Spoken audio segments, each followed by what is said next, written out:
Nithyanandam Paramasukadam Kevalam Jnanamurtam Dvandvatitam Gaganasudrisham Tattvamasya Ekam Nityam Vimalamachalam Sarvadi Sakshi Bhutam Bhavatitam Trigunarahitam Sadgurum Tam Namami.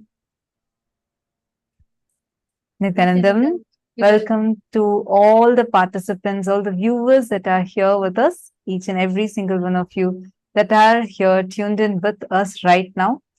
How are all of you? How are each one of you doing right now? All the viewers, every one of you from around the world that have joined with us on YouTube, Facebook, and various other social media platforms, we welcome each and every one of you today. Today, at 7 p.m. Eastern Standard Time, we're all going to be having the live darshan of the Supreme Pontiff of Hinduism. And we welcome every one of you, all the participants, viewers, all across the social media platforms. Nithyanandam, Ma Shukrendrananda, Ma Hiranmayi Mulukutla, Ma Virupaksha, Ma Sharmain, Ma Tanja Devarne. Nithyanandam, everyone. Wonderful. Now, in today's program, it's going to be very, very important because we are going to be learning about the various different Hindu traditions, the Hindu indigenous traditions, and why it is important Kailasa as a nation. Why is it important for Kailasa to preserve these traditions? And today we are going to be having the live Parashakti Akashic readings. We're going to be having the darshan and the blessings. So I'd like to encourage all the participants, every one of you, to please continuously invite your friends and family members. It is very important that they attend the whole darshan preparation session, not just the darshan, even the preparation session of the darshan, so they get the maximum benefit from the darshan. I like to request and encourage all the participants to take a few minutes. Please reach out to any of your friends, family members, your near and dear ones. You can invite them for the program. You can have them join through the various social media platforms, Zoom, Facebook, and so on. And you all can go ahead and invite them. Last few days, we've all been experiencing Parashakti Akashic reading. And even before that, in Paramashivam, we've been experiencing each day the Bhava Samadhi Darshan. These sciences of bringing down gods and goddesses to human form, the human plane of existence, is unique to Hinduism. Science of channeling the divine, connecting to the divine, is something that's profoundly unique to Hinduism. The question is, where are these sciences? Like, why is it that not all of us are aware of these sciences? Why are these sciences lost? Why are these sciences even important in the first place? We are going to be learning about all of these, and we are going to be understanding one of the most important things about how it can be revived. Can you today experience the magic or the phenomenal sciences that you learn in the Puranas? Answer is yes. How do we do that? You will learn in today's program. So stay tuned till the end of the program today, and we are going to be covering various different aspects of why Kailasa and why Kailasa is needed to preserve these Hindu scriptures, to preserve these Hindu sciences. That's what we're going to be learning about. So whether it is puja, whether it is temple, lifestyle, religion, we have an elaborate science for each of it. Now, the first thing for us to understand about it is understanding why Kailasa. What is Kailasa? Why Kailasa? And what does Kailasa even stand for? So, first thing we are going to be learning about is why Kailasa is needed for preserving these ancient sciences of Hinduism. Let us listen to a very short clipping where Swamiji explains that to us. Many people asked me, Swamiji, why did you leave such a huge empire you built in India and sitting somewhere in one corner for so many years? Be very clear. It's already 3 years. I left India, more than 3 years. this 3 years is worth, because I've done the foundation, legal, protected, internationally protected place first.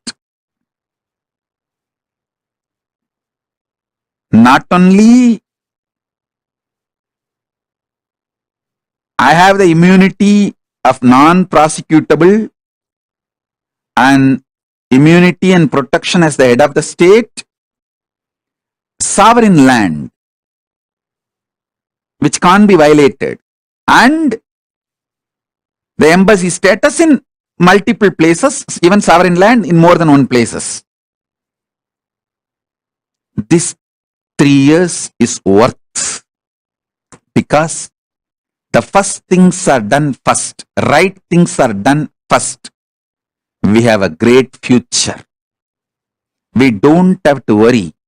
Will there be any end, like what happened, what has been done to Asaram Babu's organization, what has been done to Sant Rampal's ecosystem, what has been done to Ram Rahim's ecosystem, what has been done to this Palgar Sadhus, and what has been done to Kanchimat?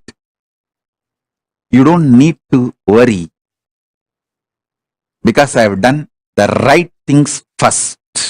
That's a spend little time, study how each Hindu ecosystem is persecuted in last 100 years. Listen, whether Kanchimat or Asaram Babu or Ram Rahim or Sant Rampal or Shivashankar Baba, all of them, all their organizations, with so much of hard work, they build the Hindu ecosystem like a beautiful honeycomb. But just some thief comes and robs the whole thing and takes it away. But again, you guys Hindus will work hard and build it like a honeycomb. Again, somebody else will come and steal. Be very clear. I am not interested in this game. That is why I decided very clearly, I will build the fort first. Proper stone fort. Then build the honeycomb, so it will stay forever and work forever. Support the Hindus forever. Keep the Hindu ecosystem forever alive. Be very clear. I understood this secret. I started my public life at the age of 16. Within 10 years, by 25, I understood. Without making a proper protection system, any hard work me and my sannyasis put and build, it will be like a honeycomb. When Kanchi Shankaracharya got arrested, clearly I realized the Samasthana, which had immunity from all prosecution, lasted just 2 generations before, till the India adopted the secular constitution. Kanchimat, Madurayadinam, all of them had immunity from all prosecution in writing, legally valid, from the British government till the British time.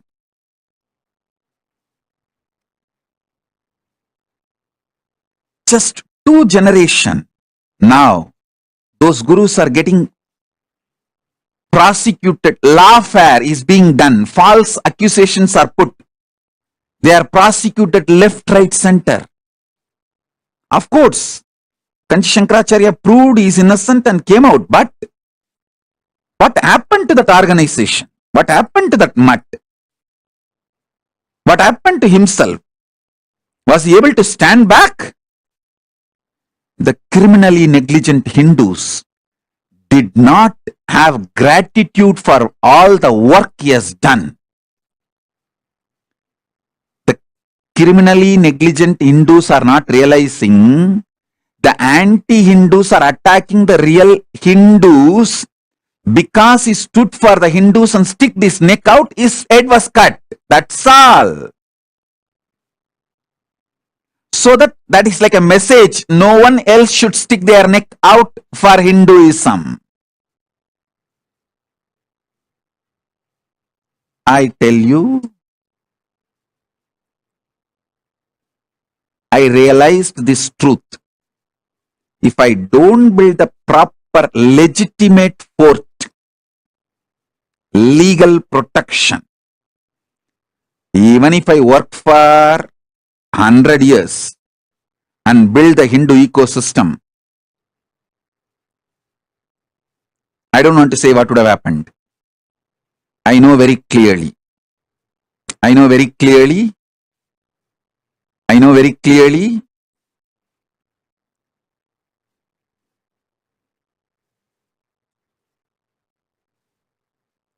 I wanted to tell all my disciples, listen. The good news I have for all of you is, by the grace of Paramashiva, we already have a sovereign territory in more than one place for Kailasa and diplomatic relationship with many countries for Kailasa, and I am safe. We are going to be safe forever. That is the good news I have for all my disciples. So all your effort, you are all putting time, treasure, talent and building this Kailasa will be useful forever. It cannot be hijacked, destroyed by anyone, because I made a proper foundation protection fortress. Then started building the honeycomb. I did the first things first. Be very clear. Be very clear. First things first.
Kailasa, the good God country. Hinduism has something great to offer. Hindu God Paramashiva is good. We love him not just because he gives us what we want, but because he is good and he has so much to offer to the world that makes the best nation. Hindu God has life positive, all-inclusive, good, spiritual, social, political, and moral principles.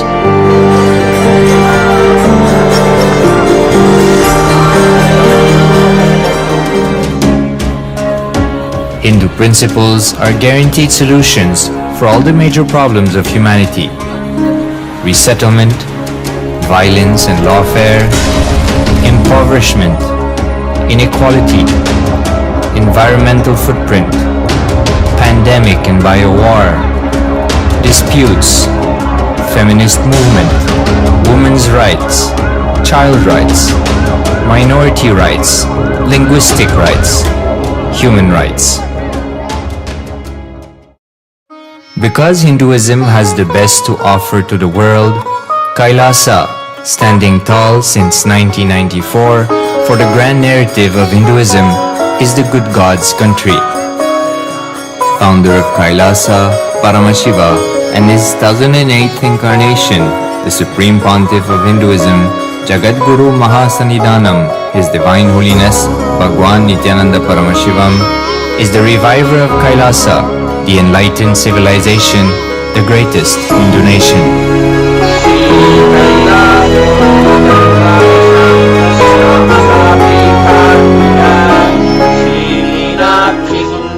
His Divine Holiness was birthed by his predecessors of enlightened masters, great rishis, munis, siddhas, who predicted and recognized His Divine Holiness, Bhagavan Nithyananda Paramashivam, as an incarnation of Paramashiva as per the science of incarnation described in Hinduism.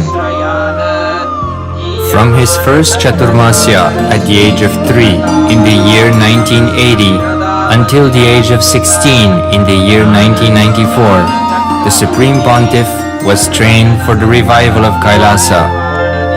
He began reviving Kailasa from the age of 16 after the coronation on the 25th May 1994.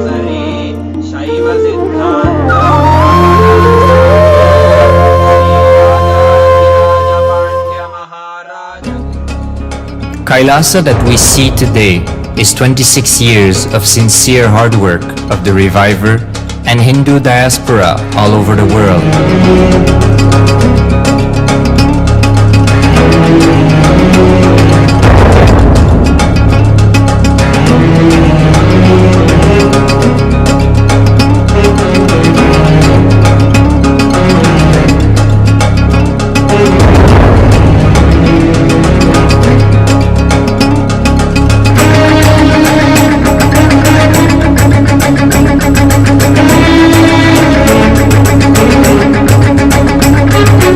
Kailasa has a potential population of 2 billion Hindus worldwide, with over 100 million applications to its citizenship already applied.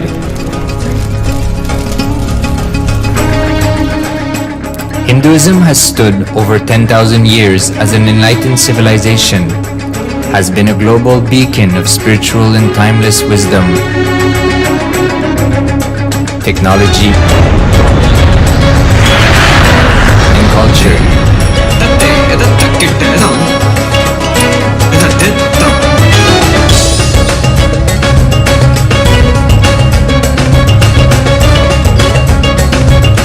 He's wearing a grey jacket. His name is Boris.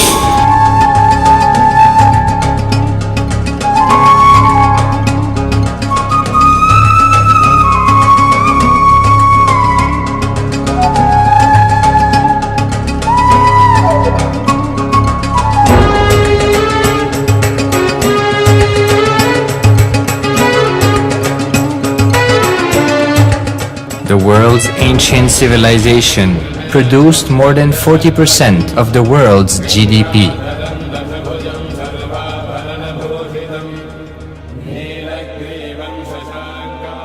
purpose of life is to experience oneness with the ultimate reality, Paramashiva. Life exists on the planet Earth for last 40 billion years, and 5 times life faced complete extinction on the planet Earth. But somewhere one DNA, one cell, living organism is thrown out of planet Earth, preserved inside a volcano rock. After millions of years, comes back to Earth due to gravity or whatever reason, gets into the ocean and starts the life again. Sanatana Hindu Dharma is the conscious science to give breakthrough to your DNA through natural selection process and to your consciousness through the conscious decision process.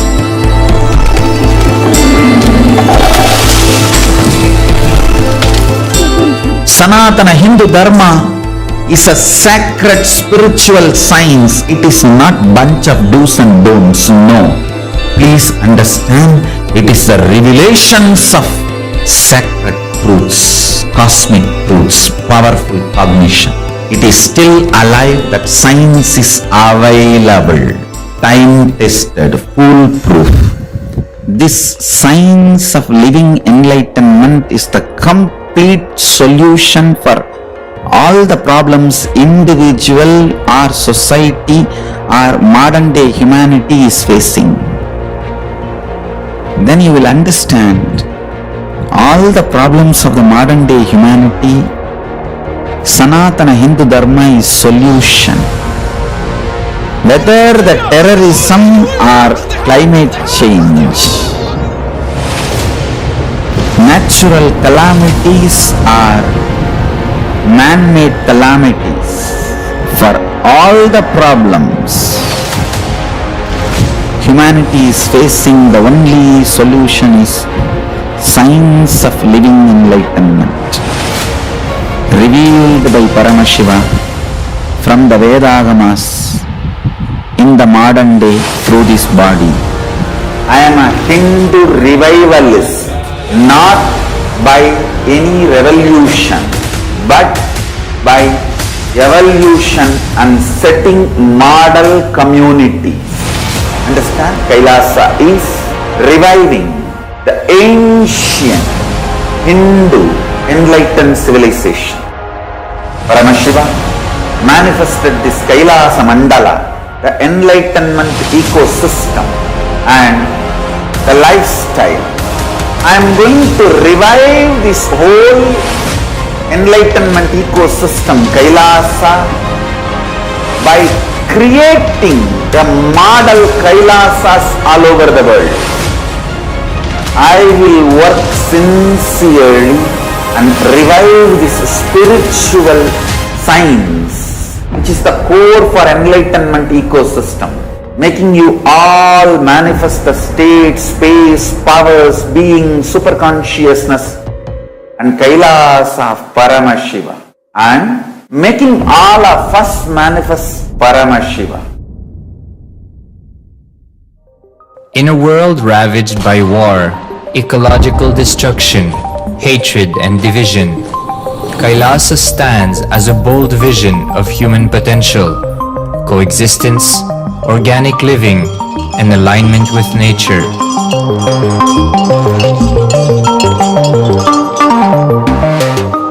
Over the past 50 years, the world has seen the creation of dozens of new countries, and so if anything, it would be odd not to see a new country formed in the 21st century. Without the protection of political legitimacy, there is an imminent danger that the great tenets, scriptures, and science of creating an enlightened civilization, which spanned 56 states, 200 kingdoms, 1700 samsthanas, and 10,000 sampradayas, will be forever lost to humanity. The Hindu diaspora are highly successful around the world. They formed the dispossessed diaspora who has been driven to other countries because they are unable to practice their religion authentically in their own country. They have flourished in countries where they have been allowed to settle with religious freedom.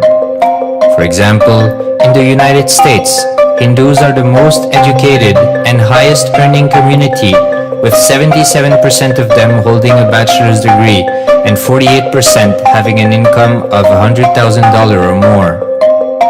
Although they are only 1% of the population, Hindus have launched 13.5% of the startups in the USA. They hold leadership, technical and creative positions in companies such as Microsoft, Google, Facebook, etc. This success has been repeated around the world, in the UK, Canada, Australia, etc. James Kirkup, in his 2015 Telegraph article says, British Indians are not just the most successful immigrant group in this country's recent history, but the most successful group of people, full stop. He continues, more extraordinary than the rise in numbers is how it has taken place so harmoniously and profitably for this country and those in it. British Indians, quite simply, are among the most industrious, accomplished and credible amongst us. The best of British, if you like. The same article says that British Hindus are barely 2% of the population, but 12% of all the doctors. Australia and Canada have understood the ingredients of fast economic growth of the country and are doing everything to attract the educated, rich Hindu community. Hindus are the fastest growing migrant population in Australia. In 2017, 200% more Hindus have received invitation for Canadian Permanent Residency Program. Even now, the Hindu diaspora worldwide are the richest. No divorce, have no cases of drugs and substance abuse, lowest mental disorder, no depression. Hinduism is the only religion which neither converts nor kills. Absolutely non-violent, the elite sect of mankind.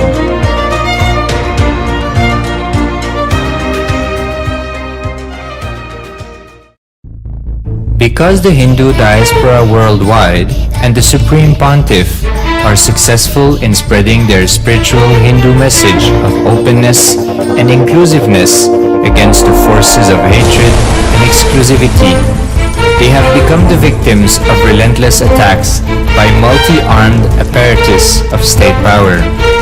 Anti-Hindu forces, extremist caste, supremacist militant organization want a one ideology, Hinduism, under their exclusive domain. What they cannot digest into themselves, they systematically delegitimize and exterminate. Lawfare, assassination attempts, character assassination of the Supreme Pontiff of Hinduism, Jagadguru Mahasanidhanam, His Divine Holiness, Bhagavan Nithyananda Paramashivam.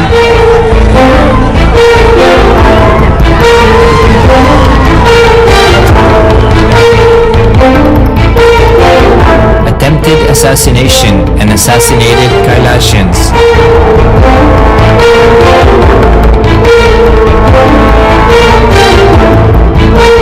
Sexual assaults and rape of female monks of Kailasa. Objectification.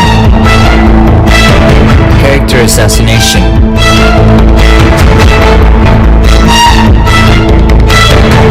State-funded child abuse and sexual abuse on the children of Kailasa. Then I don't want to see a picture. Then I don't want to see a picture.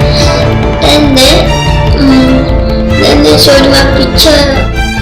State-operated embezzlement of funds, properties and assets donated by the Hindu diaspora worldwide for the purpose of the revival of Kailasa.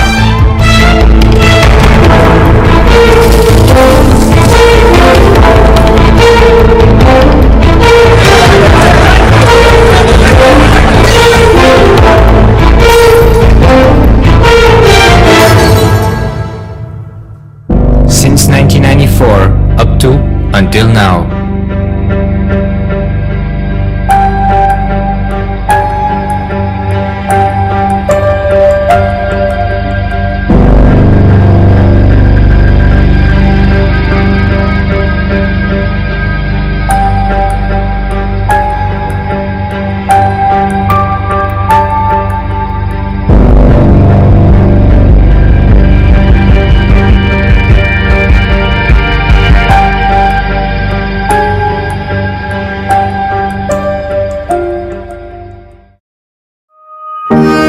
Building a nation is not a project accomplished overnight, or by virtue of hope. Kailasa is the manifestation of 26 years of sincere hard work, sacrifices, integrity of the Supreme Pontiff of Hinduism, Jagadguru Mahasanidhanam, His Divine Holiness Bhagavan Nithyananda Paramashivam, and the Hindu diaspora worldwide for the past 26 years for the enlightenment of humanity.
Swamiji just beautifully revealed to all of us about Kailasa. We saw this very brief video which explains to us about why Kailasa. What is Kailasa? Kailasa is standing for the revival of these various traditions, these indigenous traditions, which are integral part of Hinduism, and which, because of the various persecutions and attacks that Hinduism has faced over the time, has lost these precious cultures, precious traditions.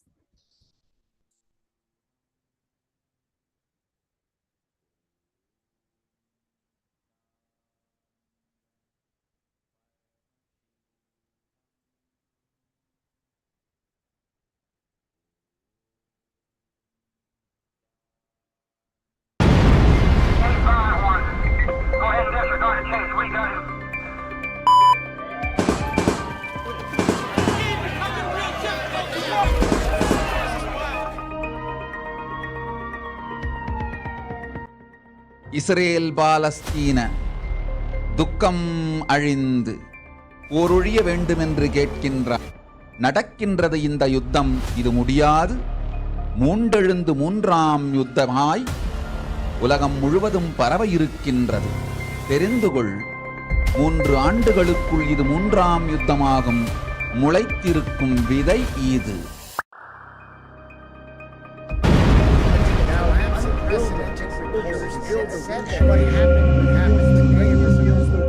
We are praying for Israel, Hamas war to come to an end and to bring global peace.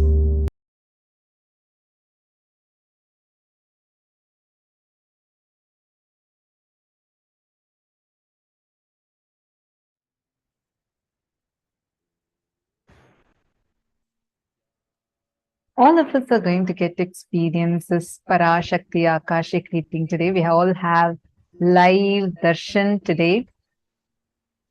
Very special at 7 p.m. Eastern Standard Time.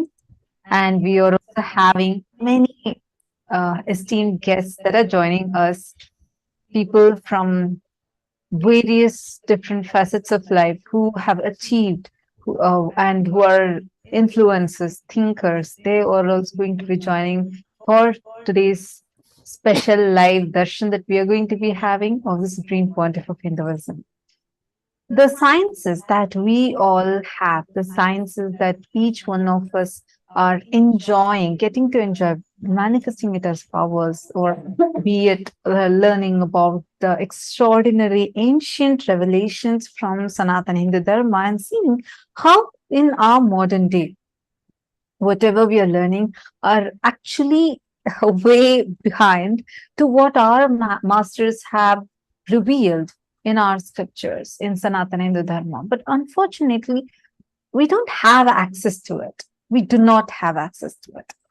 There's a theory widespread where people are saying, oh, we are giving too much of importance to our past. But the truth is, we are not even aware of our past clearly. We do not know the true history of Sanatana Hindu Dharma. We do not know what was our glorious past. This glorious past needs to be understood well. Only then we will understand how it's our own criminal negligence, like what Swamiji is explaining very powerfully in the clip we all watched first. It is important for us to recognize, understand what is happening to Hinduism today. Just a month or so back, we had a very powerful politician who, and a deep state element, who had in open media, in national television, threatened saying Hinduism needs to be eradicated. And such statements have, like, they're able to so openly make and yet continue doing their work as they are, as they please. And Hindus from across the world, we are not able to do anything about it, shows what kind of a situation we are already in. But the criminal negligence is making us all be in this more and more and think it's okay to be in this mode. How many of you are understanding this? This is something very important for all of us to cognize and understand, because the current state of Hinduism, whatever we are enjoying, the darshans, the power manifestation science, the science of Nirahara Samyama, extremely ancient, very powerful, advanced sciences, science of living beyond food, science of manifesting powers through your third eye, science of awakening the inner potential bioenergy. All these things Swamiji is gifting to us. The main important reason for this is Kailasa, the way all these are being collected, stored and saved, preserved for the future of humanity. Literally, Kailasa, as Swamiji mentioned, this is like a seed bank of Hinduism. And if you see most of the traditions of Sanatana Hindu Dharma, the most of the unique aspects of Sanatana Hindu Dharma that we have, be it the science of power manifestation, be it the science of birthing deities and divine beings, it's unique to us. And these sciences are now being ridiculed, and it is being completely twisted and falsely portrayed as blind beliefs, and our traditions are being mocked, made fun of, and completely represented out of context. And this is the reason that today most of us Hindus do not even know about these sciences. Just I'd like to ask you all a question, to all the viewers watching us on YouTube, to all the participants on Zoom that are sitting with us. How many of you knew the word called Bhava Samadhi Darshan before you met Swamiji? How many of you knew? Okay, let's even put the word Bhava Samadhi Darshans aside. How many of you knew the concept of darshan before coming to Swamiji? Could you all comment on the chat comment section? I request all the viewers that are watching us live on various different channels, please go ahead, take a few minutes, and you all can comment. The very word Bhava Samadhi Darshan, even the word darshan is something that we all don't hear. We all would have not known about. I'm seeing many of you put that till you met Swamiji, you didn't even know about the concept called darshan. Because even for us as Hindus, the access that we have to this knowledge, Ma Prematavasi is put, she doesn't know, and Matanja Devarne, I'm seeing many of you. Okay. Listen very carefully. The problem is we as Hindus do not have a source from which we can access these knowledge, let alone experience. But even to know, okay, there's such a knowledge that exists, we do not know. We do not have access to it. Why? Because this science called Sanatana Hindu Dharma is continuously being ridiculed, portrayed wrongly. So even we lose confidence on these sciences. Swamiji is reviving Kailasa as the solution for the entire persecution that is happening to Sanatana Hindu Dharma. Now, how do we exactly know, like what exactly does Kailasa aim to do? Today we are going to be understanding on this. We are going to be understanding why Kailasa. Why is Kailasa needed? What is the reason for Kailasa? For each of us, everyone that are sitting here, Kailasa, the way we experience, the way we understand, the way we know,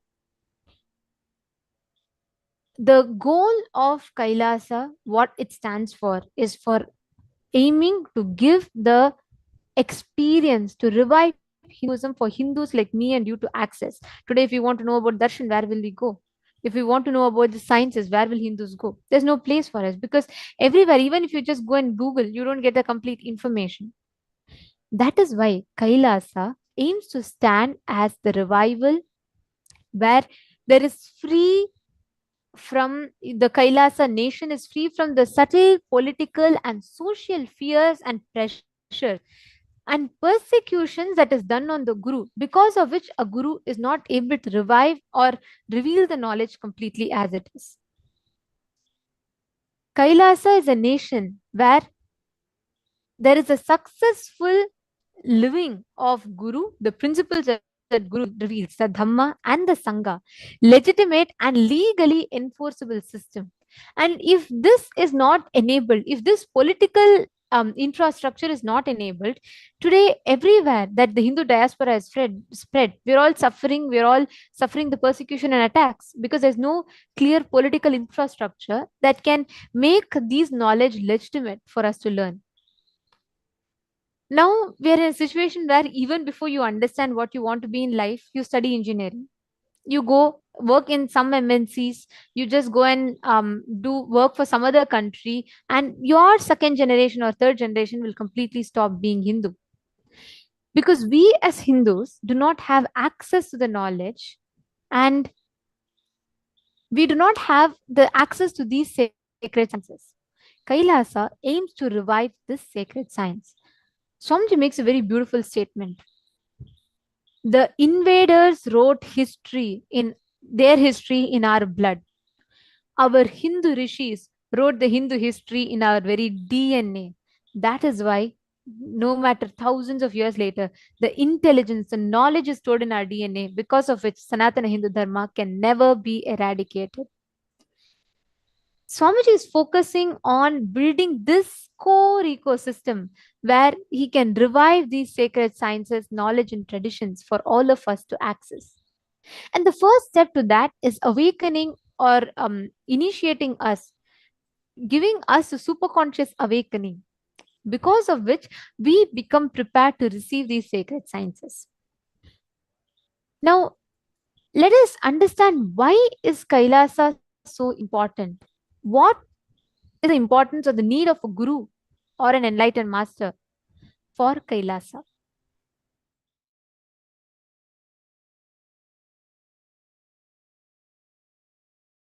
Paramashiva's message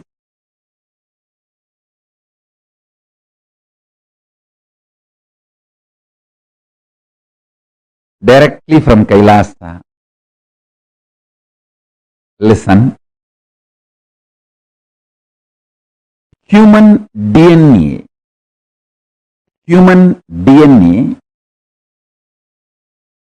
has ripe, grown.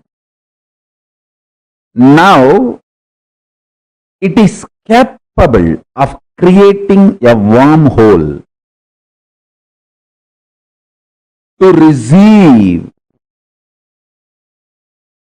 the different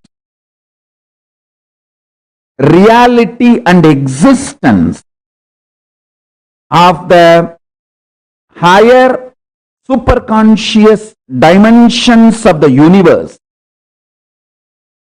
like a portal. Receive the knowledge, powers, and superconsciousness itself from the higher dimension and radiate it, manifest it. Work happened through this body is developing a powerful spiritual tool, mechanism, software, whatever word you want to use. I will use the word organism. That's the best word. A spiritual organism is developed. So the initiation can happen to all of you who are ready to receive. So now I am ready with the organism, spiritual organism, spiritual software, spiritual mechanism through which your DNA can open and create a wormhole, receive the knowledge, powers, and superconsciousness of higher reality, Kailasa, what I call Kailasa, Paramashiva. You can now receive it and manifest it, radiate it in your life.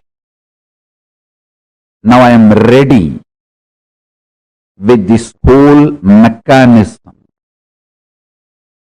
the whole organism.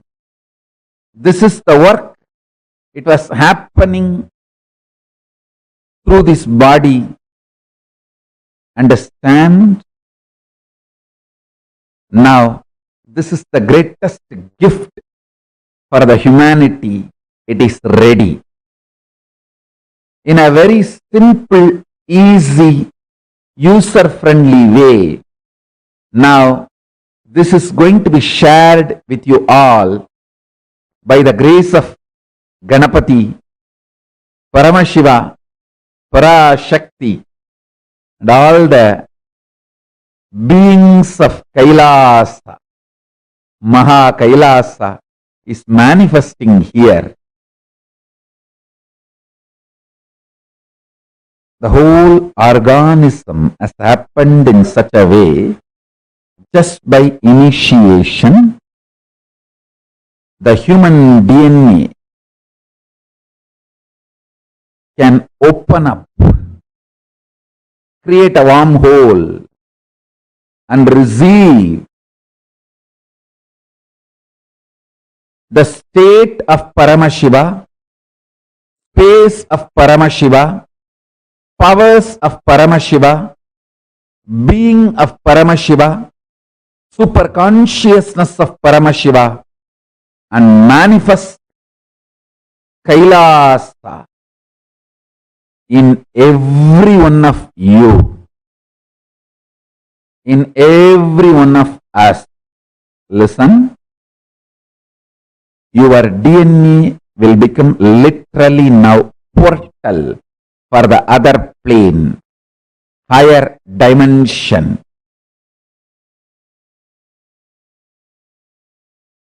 The superconscious space I call as Kailasa. Constantly something was happening in this body to better and better and better the whole initiation mechanism, organism. Understand? Bettering the words of expression is the job of a teacher. Bettering the science of initiation is the job of the guru.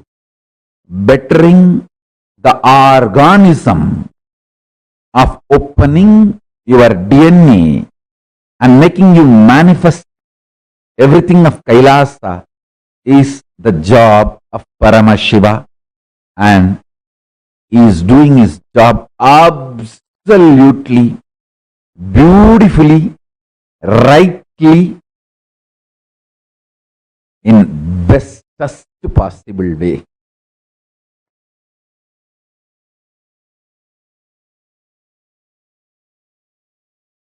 Paramashiva's message directly from Sri Kailasa. Listen.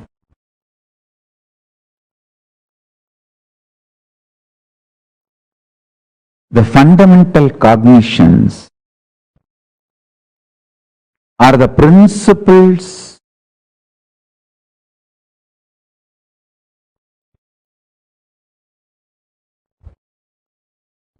the foundation principles you cognize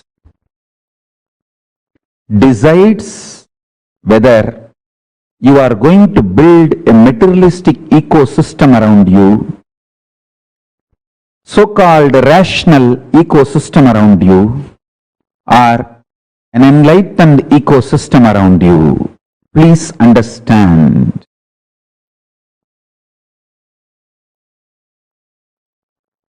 All the so-called conclusions of the science and rationality is not rationally rational or scientifically scientific. All the cognitions politicians, social leaders trying to infuse into you are not absolute truth or absolute right. Understand? Neither the cognitions are absolute truth, nor they are rationally rational or scientifically scientific. But unfortunately, the cognitions you cognize decides the quality of life you are going to have. Understand? The ultimate Tyagi, Paramashiva, reveals all the truths as it is.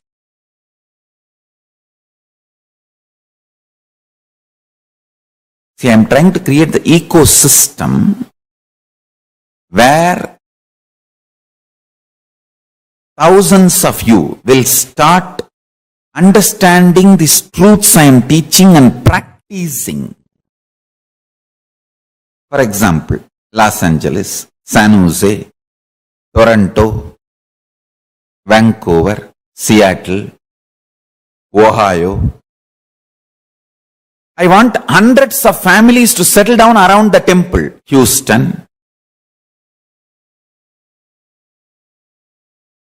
Not as commune, but as community. Not gated community. No exclusivity.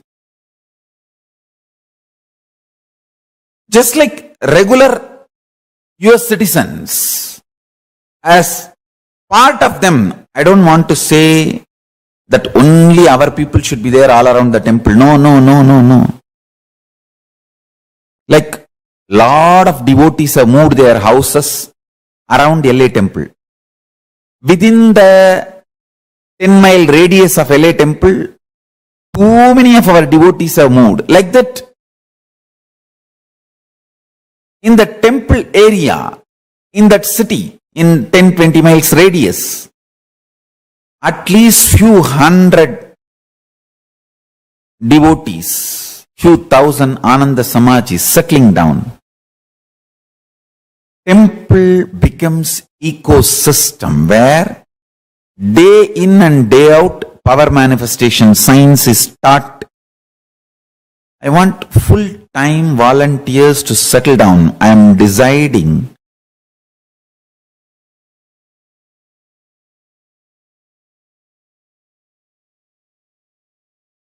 want to give this spiritual instruction.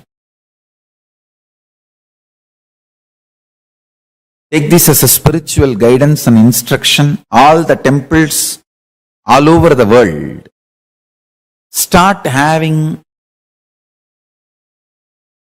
all the devotees, disciples settling down around the temple, not as commune. Be very clear. I don't want to say only our devotees should be like a buy the land, build the home. No.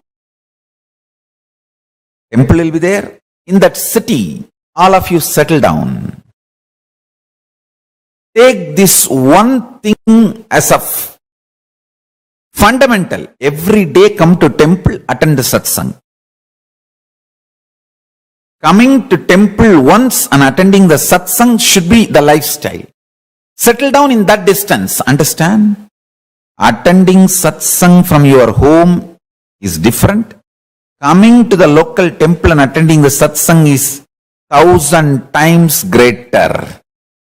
Because whatever is said and done, the energy radiated by deities, the linga. See, in your home, only Guru will be there. If you come to temple, Guru, Linga, Sangha, all three will be there.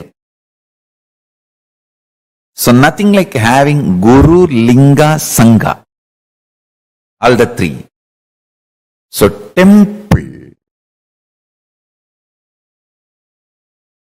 awakens a kind of a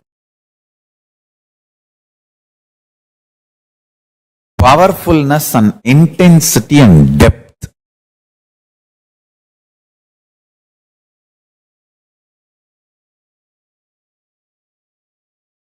These 5 should be available in all temples. 1. All the major deities of Hindu sampradayas, starting with Ganapati,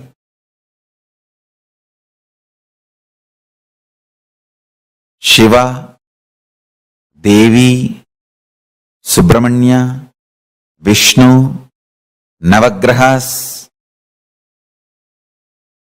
and each god's different incarnations, like a Vishnu. You should have at least Rama and Krishna. The pantheon of Hindu deities. Understand? And I am making this very clear.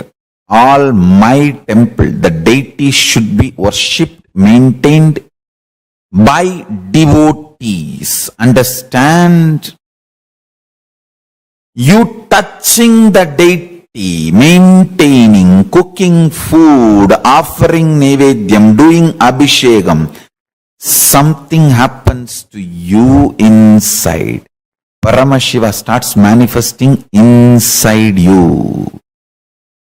I am not saying our ancient tradition of having the priests and running the temple is wrong. No. I am absolutely for it.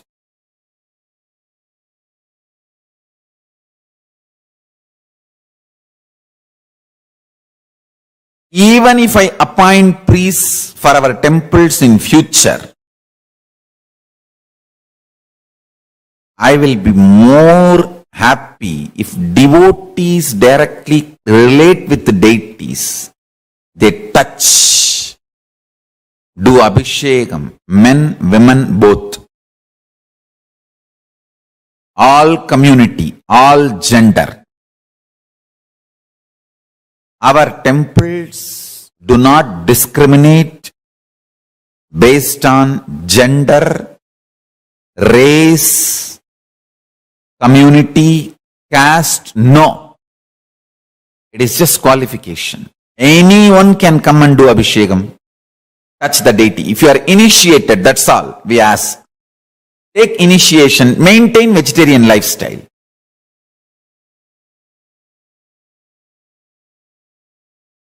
Even if we get priests in the future, maybe I will let the priest do the abhishekam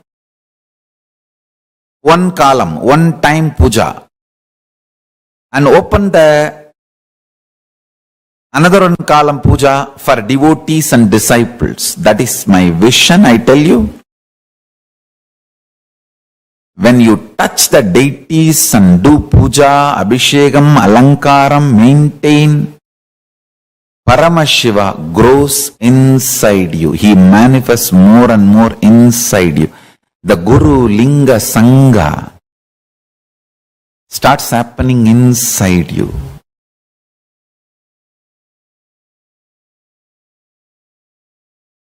This is what my vision of Kailasa. I want every US city to have one Kailasa. Every US city to have one Kailasa. Especially if there are more than 10,000 Hindus. I should use the word Hindus because unfortunately we are looking at only Indians as Hindus. We forget the Hindus from South Africa, Hindus from Mauritius, Hindus from Fiji, Hindus from other parts of the world. Hindus from Nepal, Hindus from Pakistan, Hindus from Bangladesh, Hindus from Sri Lanka. We don't even remember them. Hindus from Malaysia. So our temple should be Hindus-centric, not Indian-centric, Hindu-centric.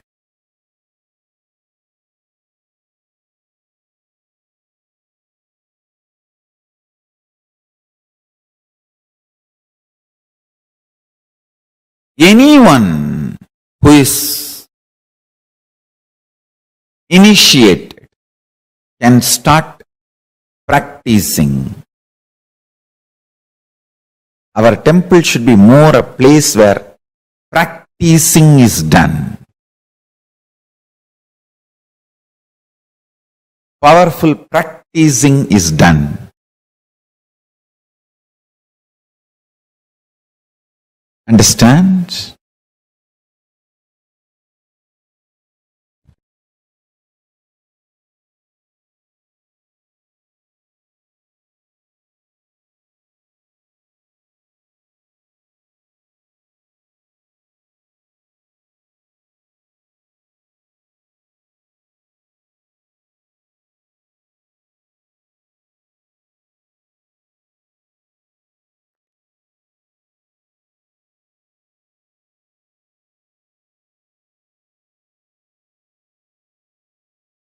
Large number of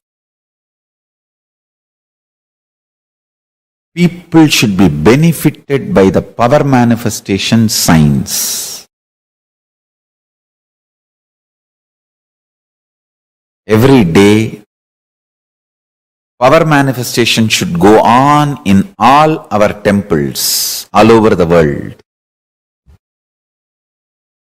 Understand, the first component is all the deities of Hindu Sampradaya should be there, which will be maintained by devotees from any race, caste, community, anyone who takes initiation to live Hinduism can touch and worship the deities, maintain the deities, involve in the deities.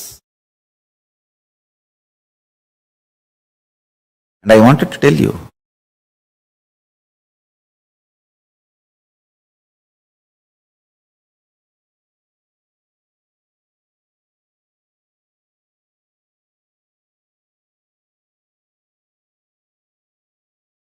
especially the deities we make are given birth properly as per Agama.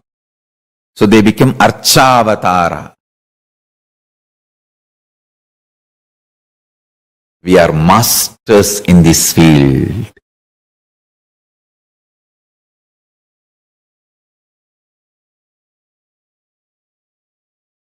We know why we do what we do thoroughly. That is the uniqueness of Kailasa, Nithyananda's Hindu temples, Paramashiva temples, Paramashivalayas. Large size Hindu deities of all Sampradaya. That's the first thing in all our Kailasas. Second thing, understand?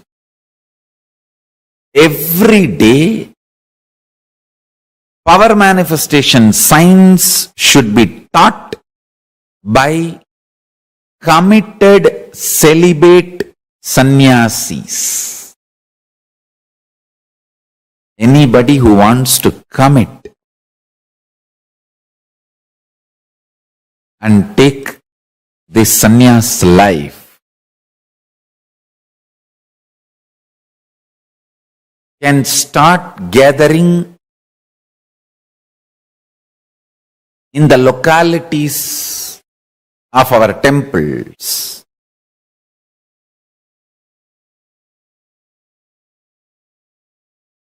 And start staying, start practicing. We will call them as apat sannyasis or even krama brahmacharis. It is like a under training. They take it up, they commit, they can be there as long as they want to continue in that path. Understand? I am announcing some of the new most important spiritual policies.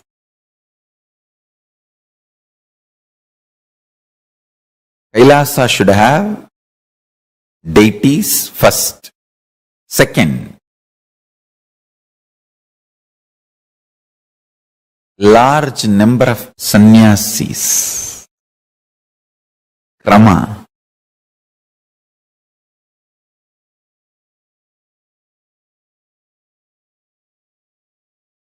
Krama brahmacharis who want to take up this lifestyle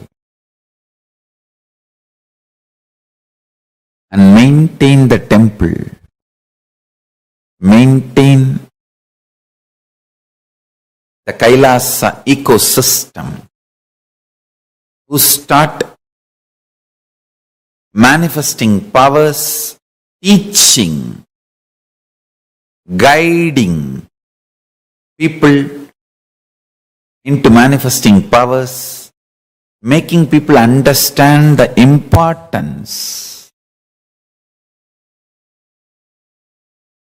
of enlightenment and introducing Hinduism.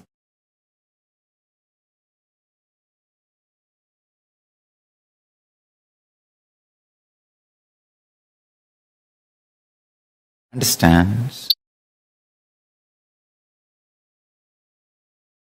The whole ecosystem necessary for this.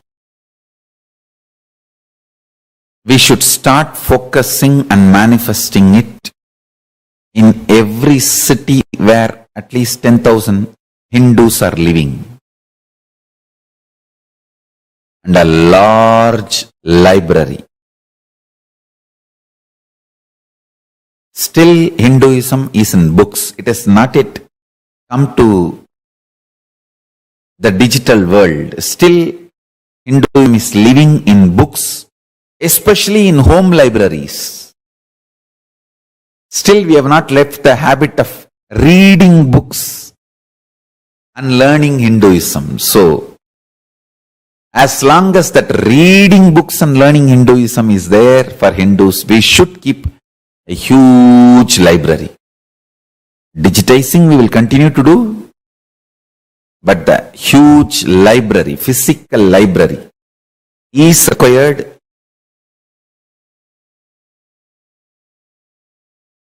Library with the ambience maintained by the Bondsman and Noble. How they have a very happy ambience for people to hang out, read.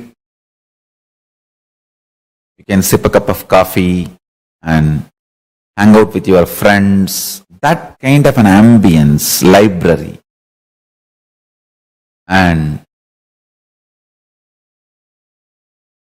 if possible, a large Goshala and Annalaya. Actually, all of them are interconnected. Temple, Adinam, where the sannyasis start living and teaching, growing together, and Goshala and Annalaya, where the organically cows are maintained, food is grown and shared freely. Never in our temples food can be sold. No. It should be absolute free. Large level of Goshala and Annalaya.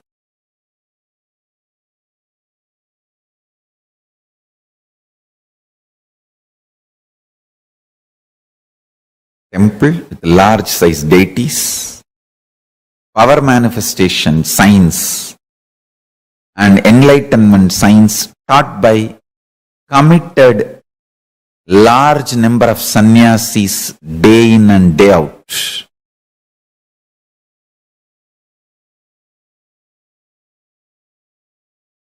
A large size Goshala and Annalaya. Large size library with ambience similar to Bonson and Noble.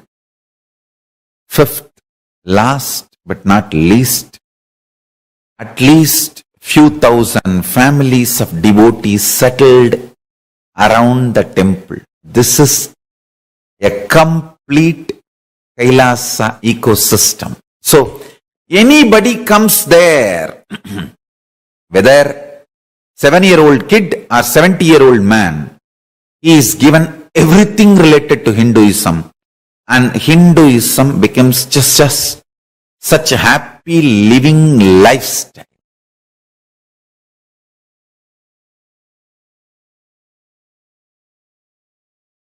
It's literally like I am reproducing whatever I was visualizing and manifesting in multiple places of our Sangha.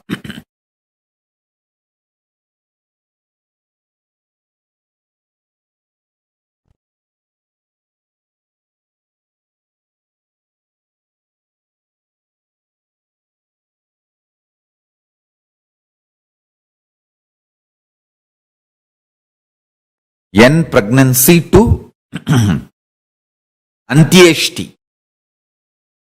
Everything, all the kriyas,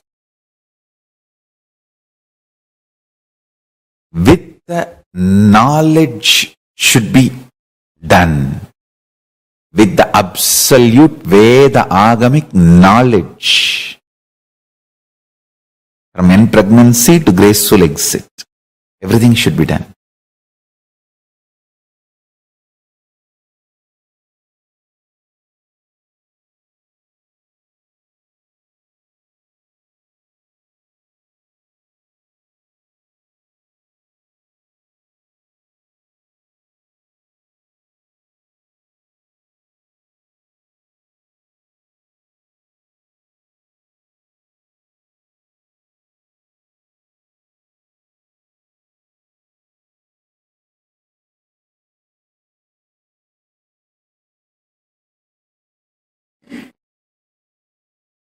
These ecosystems all over the world will keep this whole enlightenment science alive.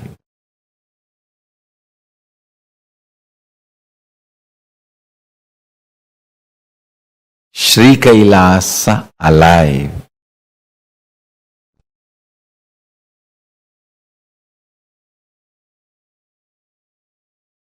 Everywhere, the local temples, ashrams, adhinams, universities, goshalas should start expanding and start adopting the best practices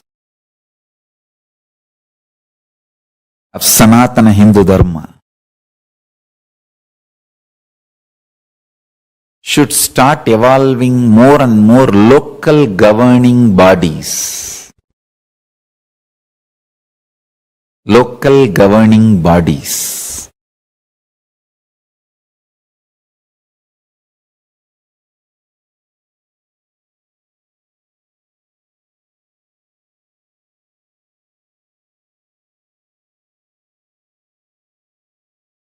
Understand, end of the day,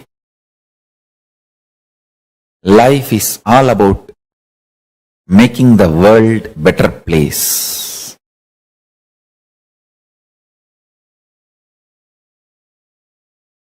Thousands and thousands of people should be inspired and enlightened. Constantly. Thousands being inspired and enlightened.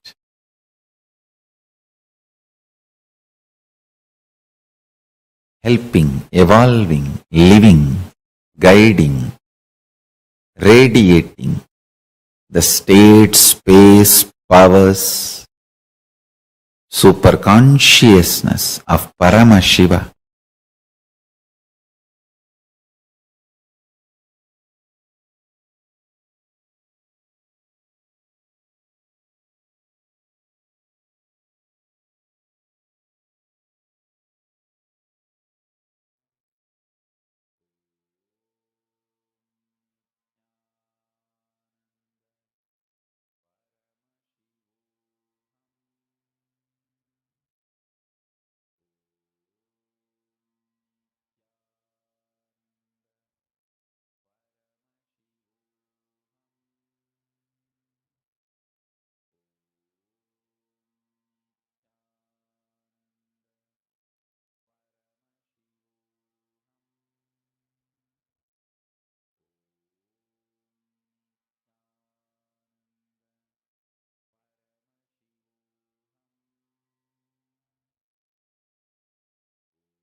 Now listen, let me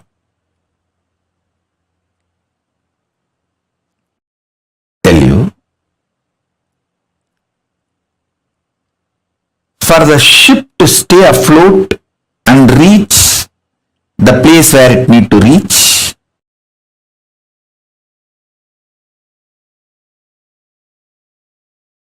everyone in the ship need to be integrated. It's called collective integrity.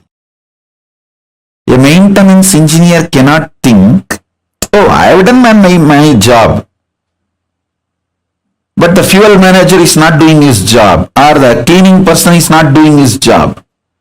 So if the ship sinks, I will not be blamed, I will not be questioned, I am safe. Let whatever happens to others, or whatever others do or don't do, what is there for me? That level of integrity will not work for the ship to stay afloat. This is exactly done by the Hindus.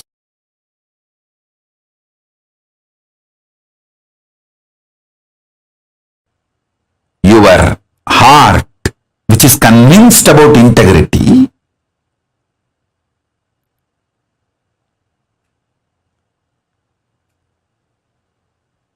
need to convince all the organs of your body and organs of your life. See, when I say organs of your body, you all understand. Heart, lungs, brain, intestine, all the organs. You all even feel, yes, I should convince all the organs of my body. True. But why should I convince the organs of my life?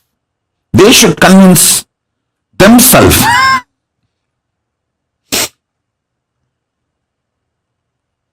Actually, convincing all your organs and convincing the organs of your life is one and the same. All of you listen. If you are not able to convince your husband, some parts of your brain is still not convinced about it. If you are not able to convince your wife, some parts of your emotions are still not convinced about it. So each organ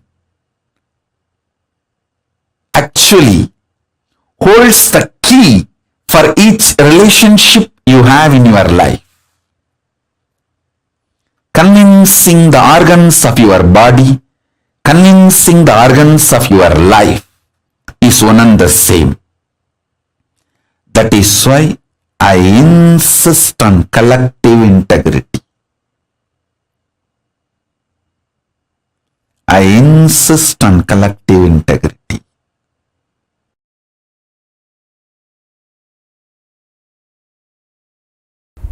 Understand?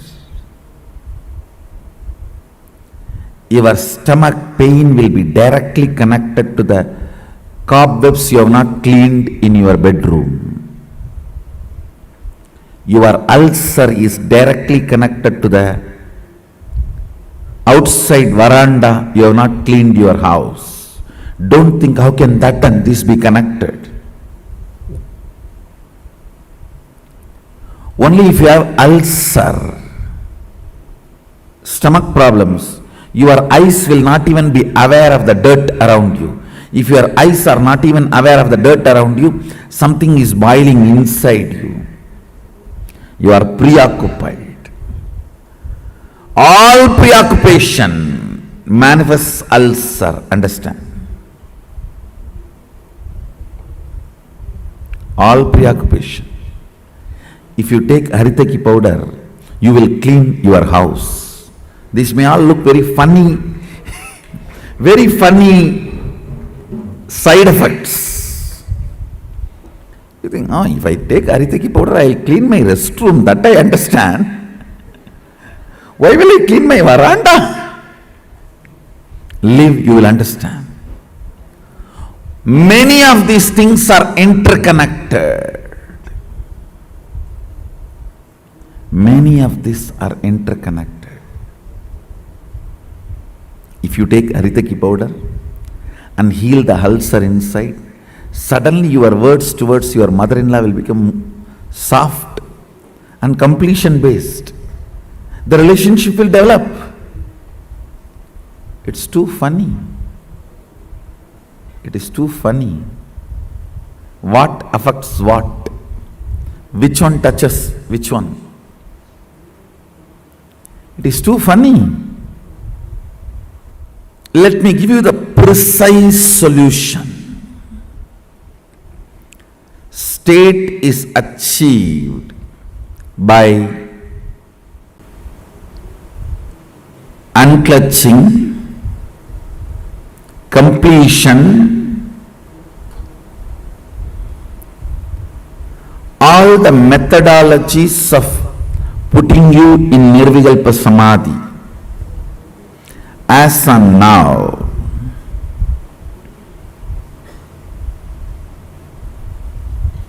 Understand, I don't see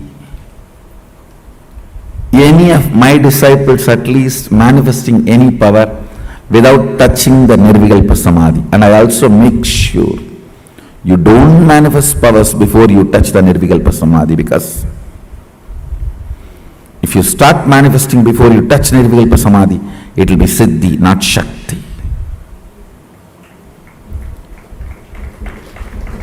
Nirvikalpa Samadhi is too important. Nirvikalpa Samadhi is too important.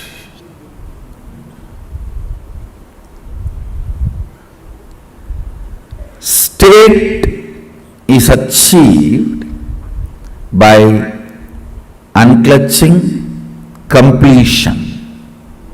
Of course, ultimately by initiation. The Shaktipada puts you into the state of Nirvikalpa Samadhi, state of Sadashivatva, oneness with Sadashiva. The space is created by more and more completion with others. When I say completion with others, whatever you perceive or cognize as others, making them part of your oneness is completion with others. Understand, whatever you cognize as others, persons, river,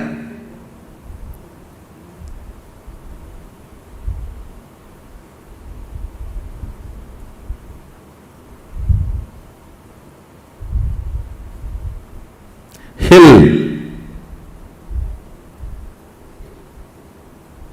whatever you may cognize as others, imbibing them as part of you, getting them as part of you, making them feel as you, recovering your oneness with them is completion with others. Understand? I am defining completion with others. Anything, anybody you cognize as others, bringing the original cognition back that they are one with you, waking up to the oneness with them or at or it, realizing the oneness again is completion with others. Completion with others is not apologizing to others, understanding others. Others are as complicated as you. Understanding others are as complicated as you brings completion with others. You are not a bad person, you are a complicated person. All your dimensions are very strong. What others consider as good part of you, what others consider as bad part of you, all are very strong. I tell you, just like you are complicated, Everyone is complicated. Understanding everyone is complicated brings completion with others, and you start feeling oneness with them. You start feeling oneness with them. Identifying yourself with others, putting yourself not in their shoes but in their crown. Why should always that word, putting yourself in their shoes? No. We Hindus, we put ourselves in their crown.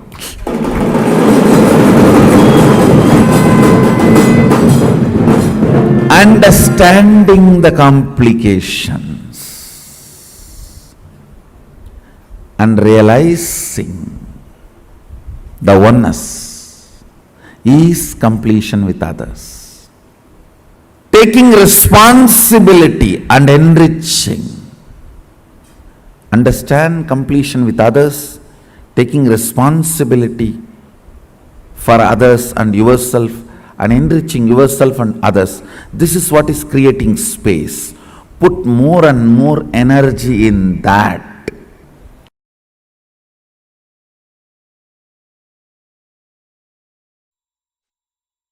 All your patterns, obsessive, compulsive, reactionary patterns, are not worthy. Life, Paramashiva's powers are only worthy to manifest, celebrate, enjoy. Listen carefully. Listen intensely.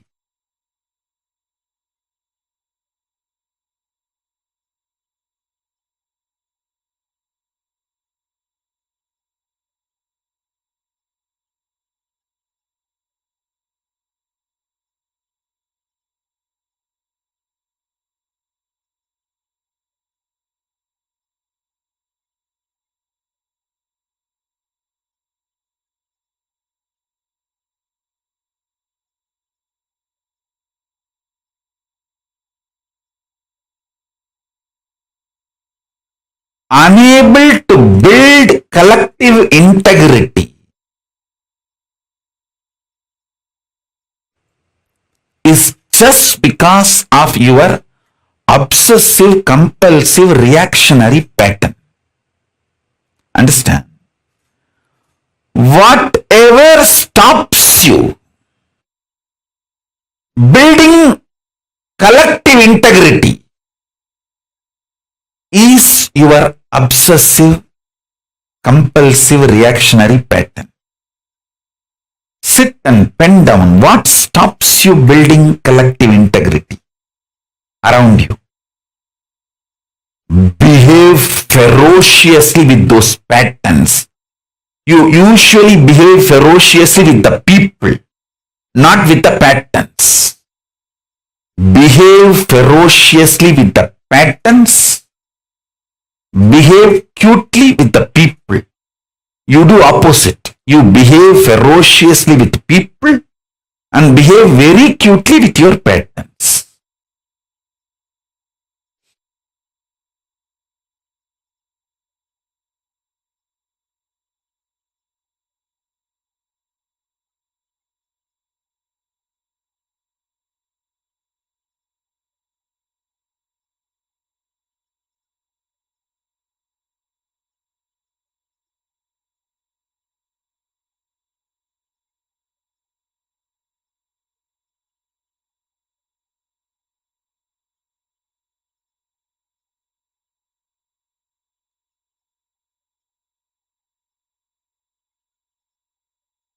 Every time you behave ferociously with your patterns and break, you manifest at least one power of Paramashiva.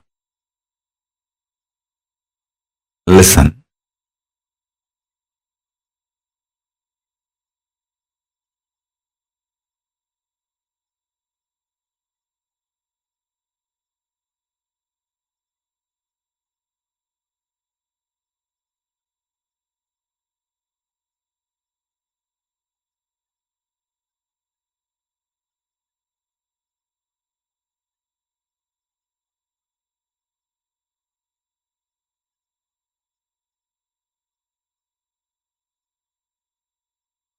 to behave ferociously with your pattern. You don't need anything other than feeling connection or trust on me, because the trust you have on me will naturally manifest as the courage to execute my words.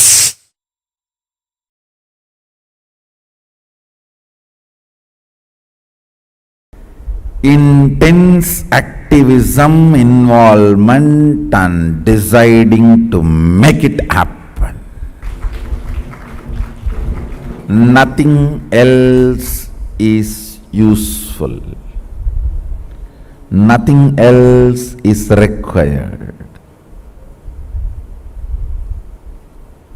The stamina, energy in the guts to make it happen. Will, persistence.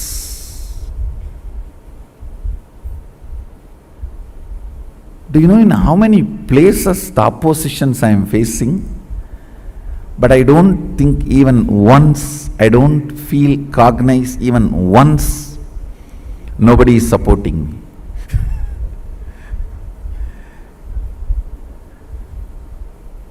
I am very clear because I have taken the responsibility. Sadashiva himself is supporting me.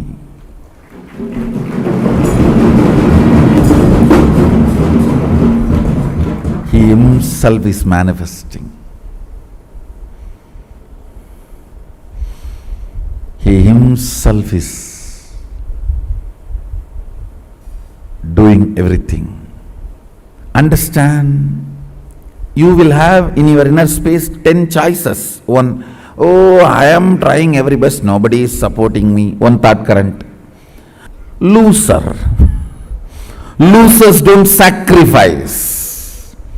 Losers are the arrogant, abusive fellows. Out of arrogance and abusiveness, no sacrifice will happen. This is another one thought current. The one more thought current. Oh, if I take the responsibility, I am only questioned, I am not supported. You are given everyday food, that is a support. You are given all your basic needs, that is a support. You are given all the survival needs, that is a support. But nobody bothers about all the support available. They think, oh, all my work everyone will do and I will put my name, that is what is called support. So that is what if you are defining and expecting as a support.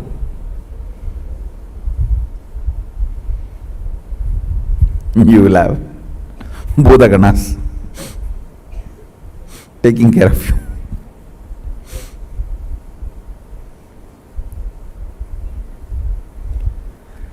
All these thought currents will run in you. It is you who need to decide to which thought current you are going to give life. To which thought current you are going to give life. You are an adult, decide to which thought current you are going to give life. Your life is going to be like that, that's all. To which thought current you are going to give life, your life is going to be like that, that's all. Understand? Somebody decided to have a Ganga Snan and started his journey from Rameswaram. Today he may not have Ganga. He may have only the streams in the roadside to take bath. But only if he does not dilute his vision, goal, at least after 1 year he will reach Ganga and have Ganga Snana. Today you may not be as you really expect you to be or as I really want you to be. You may not be. But only if you keep my vision for you alive and moving towards it, at least in next 1 or 2 years, you will be settled and radiating, manifesting that vision. Understand?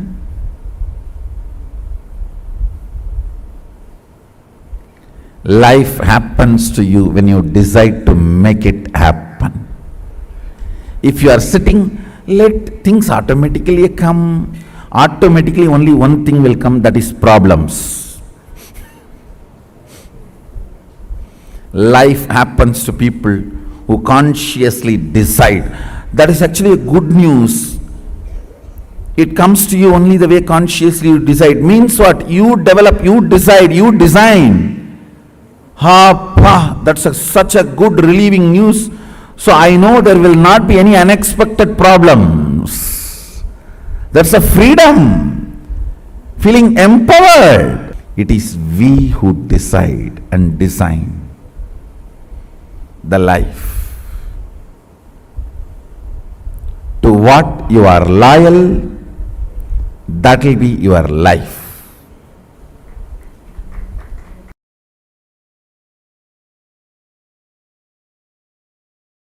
Dhyana means Tailadhara Patra. That's all is defined. Means when the oil flowing from one vessel to another vessel, when it is poured, that is called dhyana. Same way, Ganga moving from one ghat to another ghat, one place to another place, is called Shravana. Understand?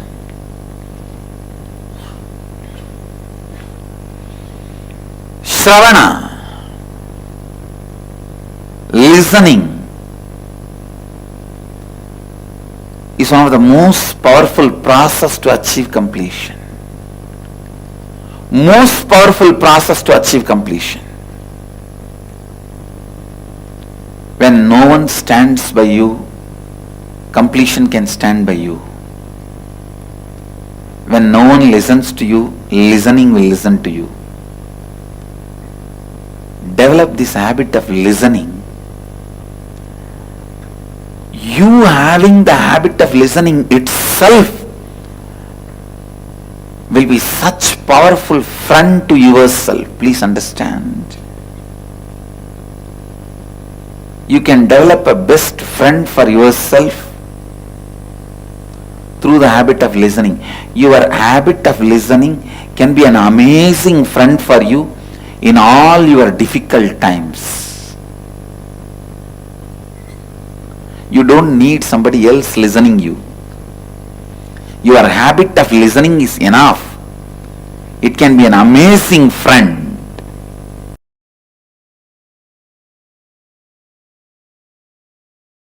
For that 6 days, all of you who want to do Kandasashti Vrata, gather in one place. Cook together. Have only one meal during the sunset. Whole day don't eat anything. Do Kandasashti Parayanam 36 times. Sit as a group from morning till evening. That 6 days take off. Whoever wants to do Kandasashti Vratam, all of you gather in one place. Stay in one place. Rent a place and stay in one place. From morning till evening. Do 36 times Kandasashti Vrata. Means Kandasashti Parayanam. Kandasashti Kavacham chanting. And evening, before the sunset, have only one meal. All of you cook together. Work together. Cook. Offer it to Subramanya. And eat before going to bed. Late night. Do Rudrabhishekam. Listen. In Hindu tradition, in Agamas, doing Rudrabhishekam to Subramanya is tradition. Night is the time the third eye of the Paramashiva opened up for the Subramanya to manifest. So night time do Rudrabhishekam. After the sunset, do the Rudrabhishekam to Subramanya.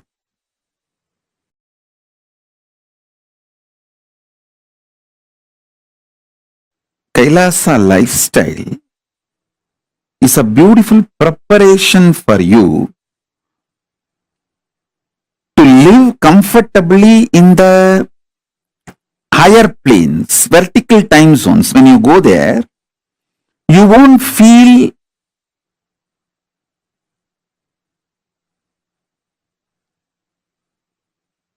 cultural shock. You will not feel cultural shock when you go to the higher planes if you learn the Kailasa lifestyle here on the planet Earth.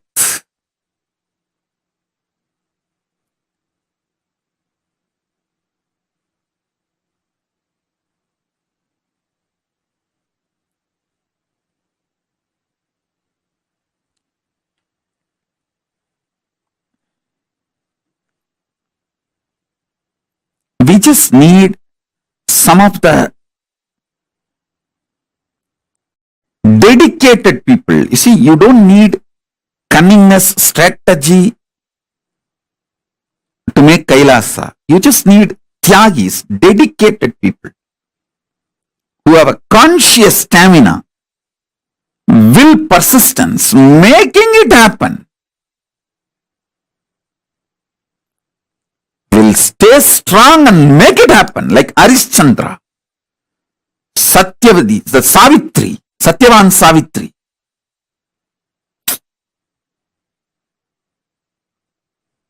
Whatever, will, persistence.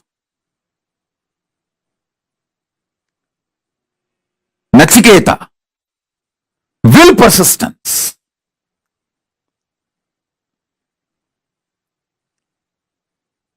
A child fasting for 2.5 days without food and water is equivalent to an adult fasting for 2.5 years. Because for child, food is the only life, source of life. For an adult, there are multiple sources of life. His body has evolved to use multiple things as source of life. But for a child, food is the only source of life. And a child, Nachiketa, fasting for 2.5 days is equivalent to an adult fasting for 2.5 years with a will, persistence. Satyavan Savitri, Nachiketa, Arishchandra,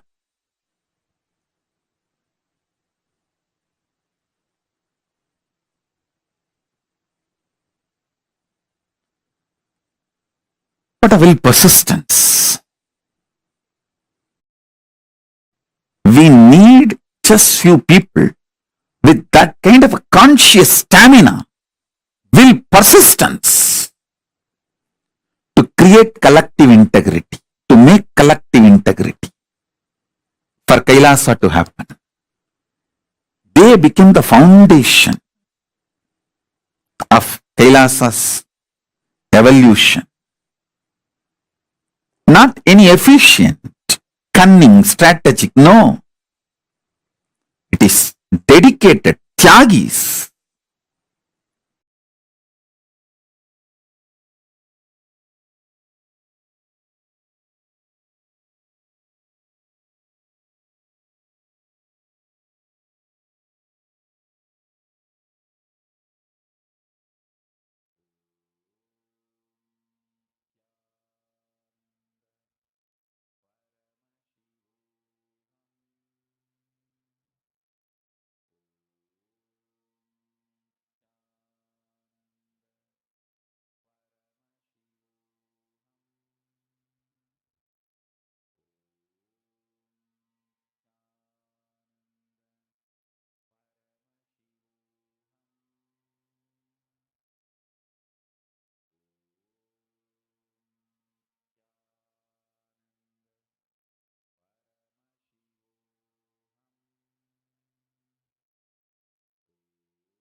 Israel பாலஸ்தீன துக்கம் அழிந்து போரொழிய வேண்டுமென்று கேட்கின்றார். நடக்கின்றது இந்த யுத்தம், இது முடியாது. மூண்டெழுந்து மூன்றாம் யுத்தமாய் உலகம் முழுவதும் பரவ இருக்கின்றது. தெரிந்து கொள், 3 ஆண்டுகளுக்குள் இது 3ஆம் யுத்தமாகும். முளைத்திருக்கும் விதை இது.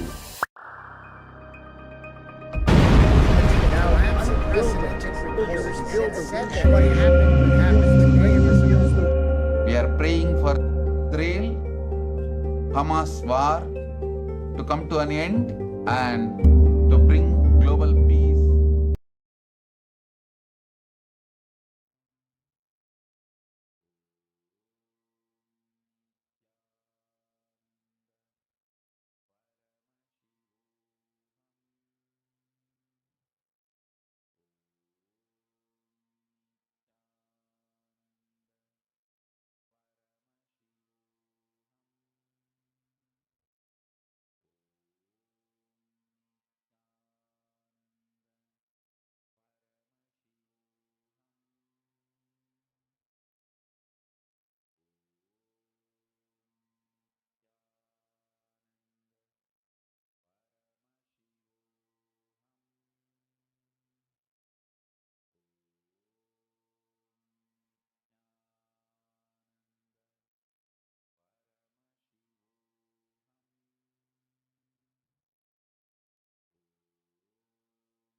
Understand? I'll explain, I will reveal precisely what happened 31 years ago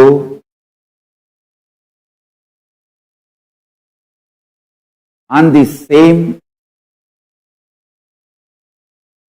Vaikashi month, Visaga Nakshatra,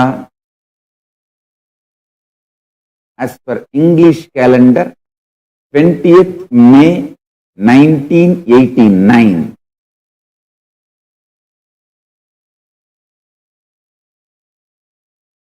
So today, 31 years completed and 32nd year starting. Listen. This Vaikashi Visagam has multiple importance in Hindu tradition and for Kailasa. One, Subramanya was given Sarvanyanottara Agama by Paramashiva on this very day, Vaikashi month, Visaga Nakshatram, and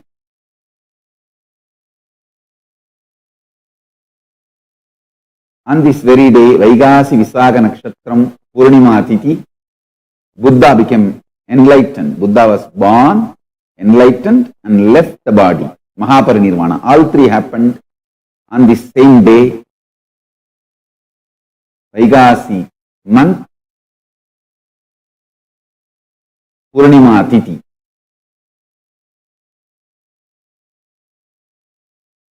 Jnana Sambandha, Guru Puja Mahotstava happens on this very 3 days from Visaga Nakshatra to Moola Nakshatra. Vaikashi Moolam is the day he had Videha Mukti, means Sayujya, Shiva Sayujyam, Paramashiva Sayujyam. So these 3 days are celebrated for Tirujnana Sambandhar and my enlightenment day. Listen carefully. precisely, if I were to put it in a words, what happened on the day 20th May 1989. See, every time I explain, I open the layer by layer, deeper and deeper aspect of what has happened on that very day and reveal the deeper and deeper truths. Now I'll precisely tell you, Paramashiva started manifesting as Parameshwara on this very day through this being and through this body. Understand? Paramashiva started manifesting as Parameshwara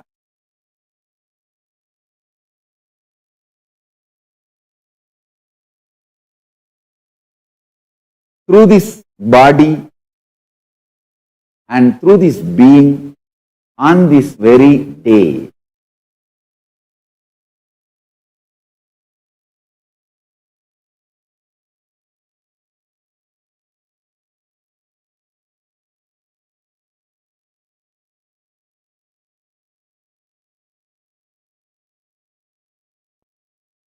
Understand?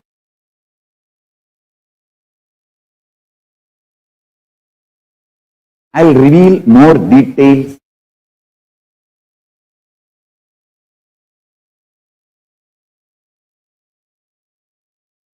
Few incidents happened before, few incidents happened after. So you can understand exactly what has happened. I'll tell you, today is not only the anniversary of my enlightenment day, today is also the day of first initiation. Understand? The moment Paramashiva started manifesting as Parameshwara, first I did is calling my classmate and gave him power demo. So today is the first power demonstration day. Second, initiation. Today is the first initiation day. Third, I gave him energy darshan and hug, literally. So today is the first energy darshan day. Fourth, I explained this whole science of power manifestation, everything to him. So maybe you can say today is the first satsang started. Today is the first satsang day. Literally, I have started all my work. Satsang, initiation, power demonstration, energy darshan. Literally, I have started the enriching activities of Kailasa on this very day. Today is the anniversary of not only my enlightenment, it's the anniversary of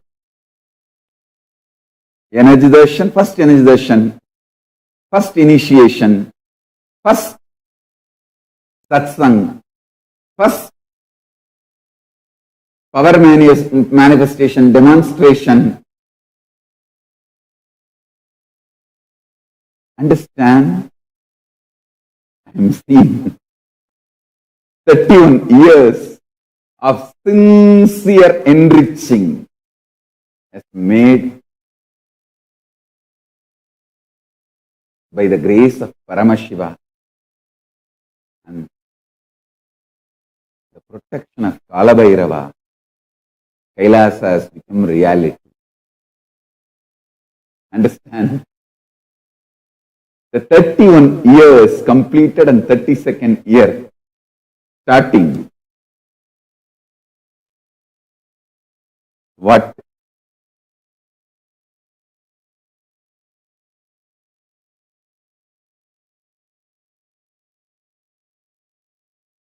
What a day.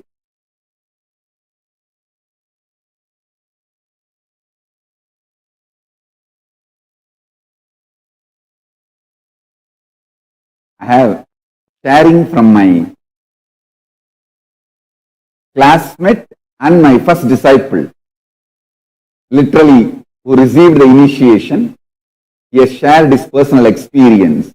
You can listen to that after the satsang. Let me first tell whatever I wanted to say, then you can listen to that video. He's sharing. We have video recorded, is sharing. It's available. I'll share it with you all. Listen. What has happened today is Paramashiva manifesting as Parameshwara through this being and through this body. That is what I am trying to convey in multiple words. Like 360 degree I was able to see, I was able to feel that I am everything, the whole cosmos, everything. It's like the pure Paramashiva state started manifesting as the state, space, powers, being, superconsciousness and Kailasa of Paramashiva. Through this being and through this body, intensely. Intensely.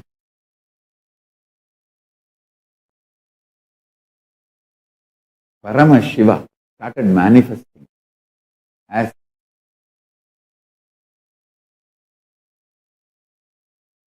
Parameshwara.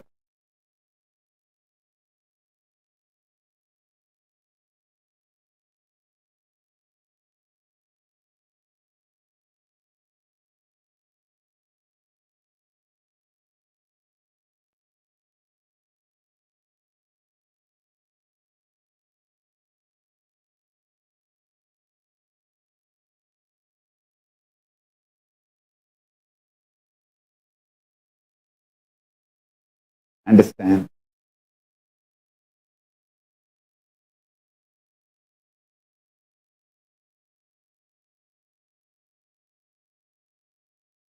I'll explain few things which happened before this enlightenment experience. You will understand exactly the reason why this happened in me.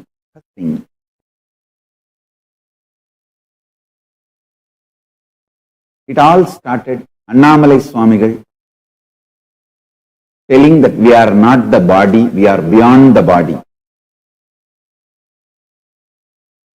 He started teaching the Ramana Maharshi's teachings, and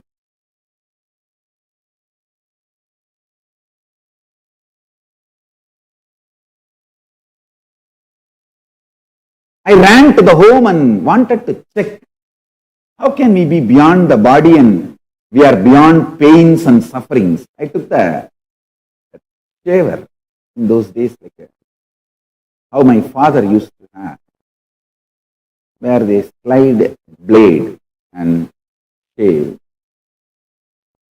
I took that razor and literally cut my thigh. Of course, there was bleeding.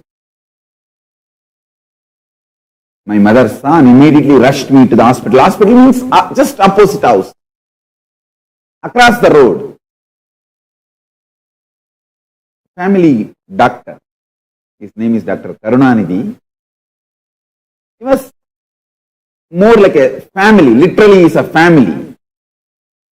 And almost 13 stitches he had to make to stop the bleeding, and he did all the medically what need to be attended, and then he told in front of me to my parents that this is not accidental cut. He has purposely done it because so deep, so long, accidentally you cannot cut. Ask him why he did it. So they started investigating why I did.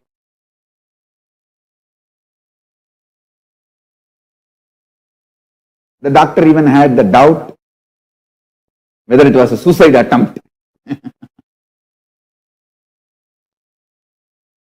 Then I explained the whole thing to my mother and father and to the doctor.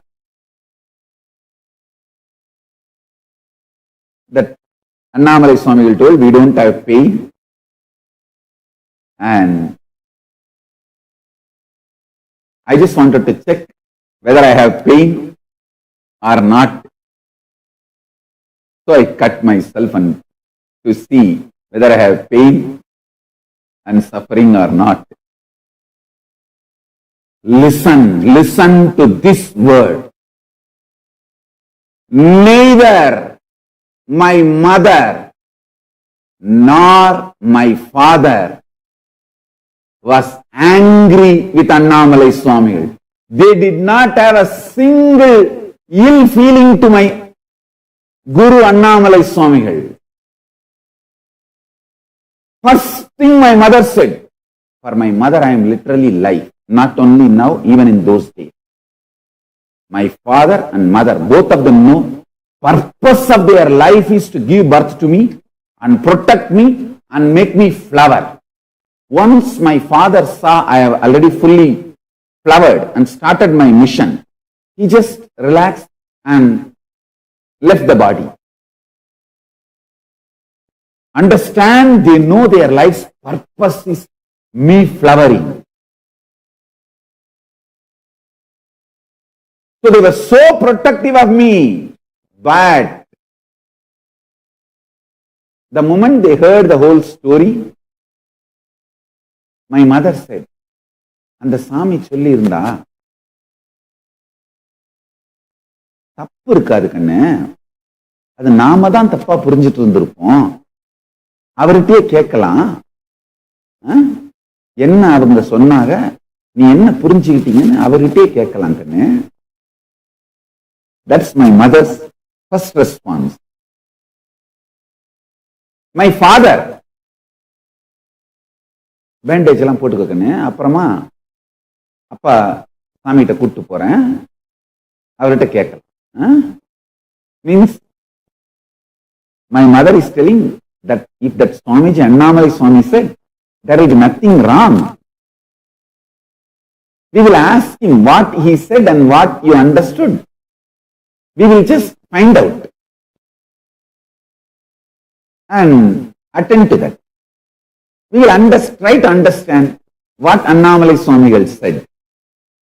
My father says, so first let us do all this first aid. Medically what need to be attended, then I will take you to Annamalai Swamigal and get clarity. The doctor who attended to me is literally part of my family, because his house, drinking water he gets from my house. My house well used to be the common well for few of the family and neighbors, and very good, loving person, very caring person. Never took money from my family for any medical care. Even for other villages, he will charge maximum 10 rupee. Maximum.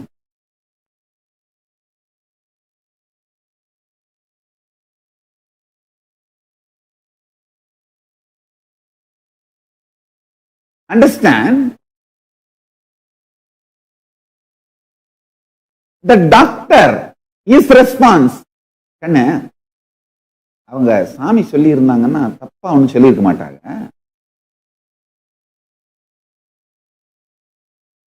நம்ம எப்படி புரிஞ்சுக்கிட்டோம்னு தெரியல, அவங்க கிட்ட போய் பேசி பார்ப்போம். கட்டாயம் சாமி சொல்லி நீ தப்பா புரிஞ்சுக்கிட்டே கட் பண்ணி இருந்தா கூட அவங்க சரி பண்ணிடுவாங்க, கவலைப்படாது.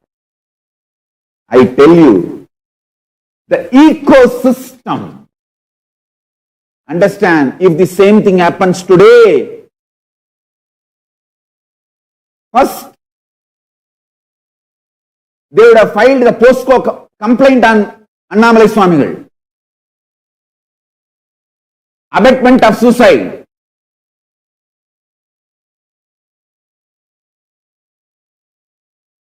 Annamalai Swamigal misguided. Immediately the media mafia in Tiruvannamalai, oh, Annamalai Swamigal misguided a small boy, made him to cut his thigh. Abetment of suicide case, FIR is filed. Any moment he may get arrested. POSCO FIR is registered. The protection of children from any dangers. POSCO.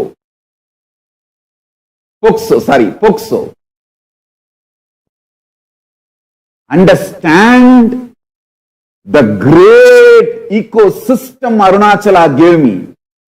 Not only my father or mother did not have any ill feeling. See, I don't have any question about my pati. I will never question pati. I will only question pasu and pasa. I will only question me and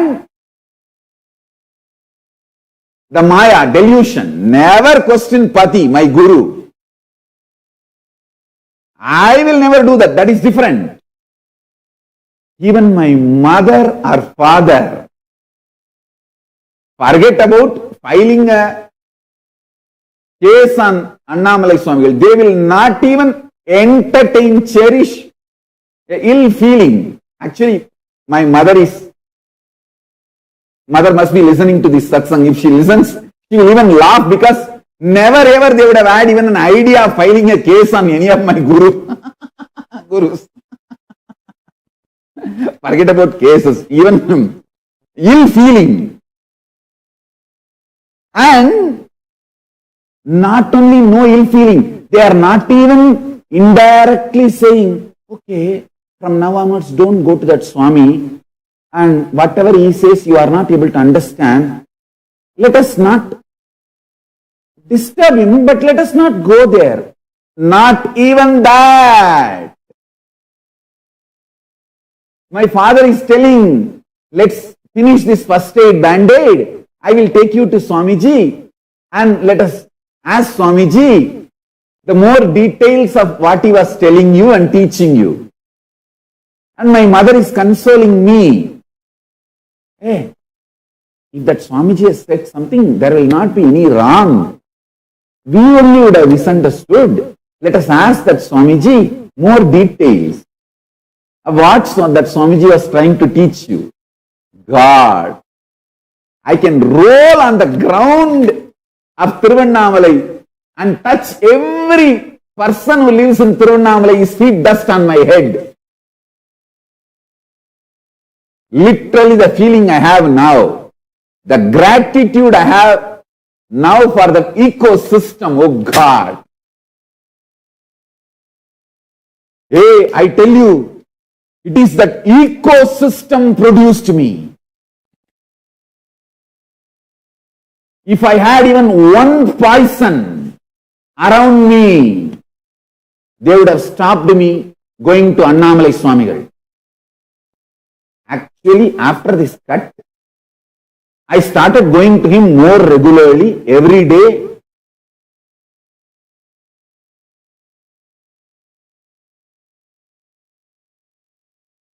Neither my father nor my mother or the doctor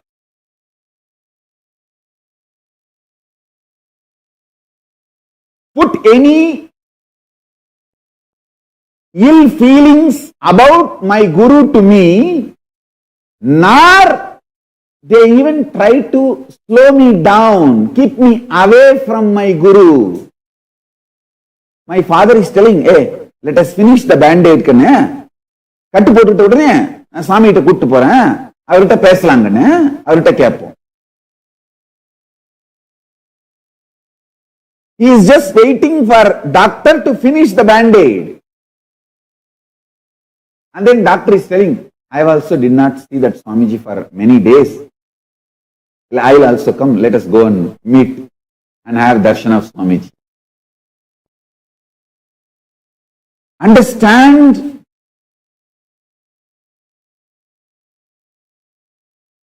when we went to Annamalai Swamigal, my mother was having tears, but not even one small ill feeling towards my Guru. It was all about, I did not understand fully, I misunderstood something and did this mess up.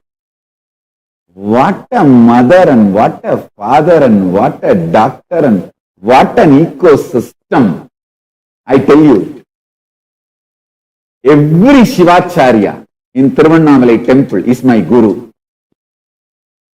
I'll be so happy to have their feet dust on my head. Every person living in Tiruvannamalai is equal to Paramashiva for me, because they all ganged up and had such an amazing ecosystem. I tell you, within 2 days, that whole street, actually that 4th street is all full of my relatives. My family has a habit, they will marry inside. So every person will be related to me at least 5 or 6 ways. My father's side, he will be cousin. My mother's side, some relation, some way. It is such a tight-knit family. I can give you an example. My mother had 5 siblings. My mother and her sister and 3 sons. All 5 got married in the same next streets. My father's mother and mother's father are brothers, sisters. Like that, all only inside family they will marry. And all of them live a large joint families. To understand, whole that my street knows that Annamalai Swamigal gave me some spiritual instruction. I went and cut myself. Not even one person had one ill feeling for Annamalai Swamigal. Forget about having any bad words for Annamalai Swamigal. Not even ill feeling. Not single fellow even thought of coming and telling me, why do you go to that Swami? Because of him you cut your thighs and you have so much pain and 13 stitches. What would have happened if you did not cut the thigh, you just cut the neck? All that negative built up. Stupidity. Not even one person trying to have one thought against Annamalai Swamigal, my Guru, or trying to even stop me going to my Guru regularly. Nothing. I tell you. How much the ecosystem is important for a person to become enlightened, for enlightenment to flower. How much a ecosystem is important, understand this. From this, even if one ill feeling in the doctor or in my mother or in my father or in my family towards the Guru, or even slowing me down going to my Guru, would have made the whole thing. I don't know what would have happened. I can't imagine the other side. But I tell you, because all of them were in such amazing space, it's not that people don't care about me. There were many, for many people, I am their favorite. I was literally like how Balakrishna was treated by the Vrindavan Vasis, same way that whole Tiruvannamalai village in those days, that it's only few streets in those days, that my community celebrated me, even now celebrating me, that is different. I tell you, all of them love me so much, but not a single fellow, neither they had this thought, nor they told me, or even tried to stop me indirectly. My father could have said, no, first you attend, take the treatment and get well. Later on we will see, when we should see that Swamiji, we will see later on. Now nothing, hurry. He did not tell. He said, first let us finish the bandage. Immediately I will take you to that Swamiji. What an ecosystem, I tell you.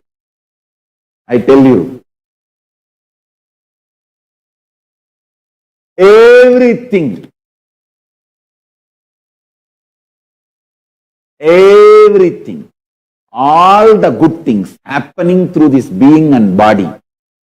The first credit goes to Paramashiva. Paramashiva's grace, Kalabhairava's protection. Immediate next is that ecosystem. It is not just one person or two person. The ecosystem. Imagine if this is happened today, 32 years now. Understand what we lost in last 32 years. If this has happened today, tomorrow there will be. First of all, the doctor has to inform the police. Hey, he has to inform because it is medico-legal.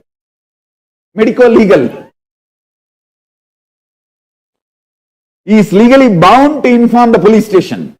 And police is bound to do investigation. And Annamalai Swami is a Hindu sadhu. Police will be simply forced to file an FIR under POCSO Act and arrest him by the media. The Dravish anti-Hindu media terrorists in Tamil Nadu, in Tiruvannamalai would have forced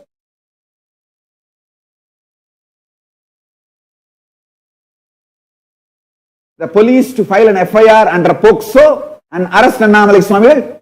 Never ever I would have been able to see Annamalai Swami, my Guru, forever in my life.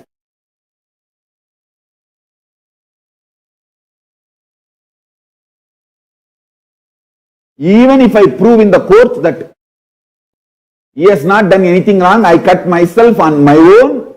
Even if he is released from the police jail, I will not be allowed to see him again. What all mess up would have happened, I can't even imagine. Understand what is lost in last 32 years.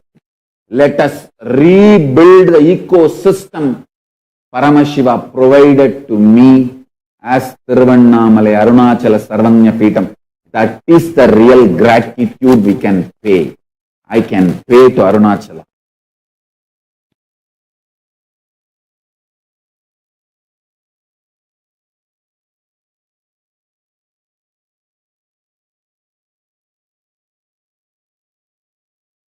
Understand why we need to build Kailasa. Today this has happened. Within 48 hours, Annamalai Swami will be in jail.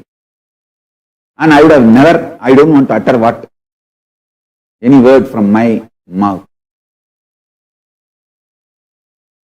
What would have happened to my future? Nobody knows. Whether I would have been allowed even to go to any other guru, I don't know. Then what would have happened to this whole Kailasa, enlightenment ecosystem? I don't know. That is why I am telling you, I am the last lamb. Let us revive Kailasa, enlighten ecosystem, where the beings can flower into enlightenment. There was no media. We immediately start writing scandals about Annamalai Swamigal in those days.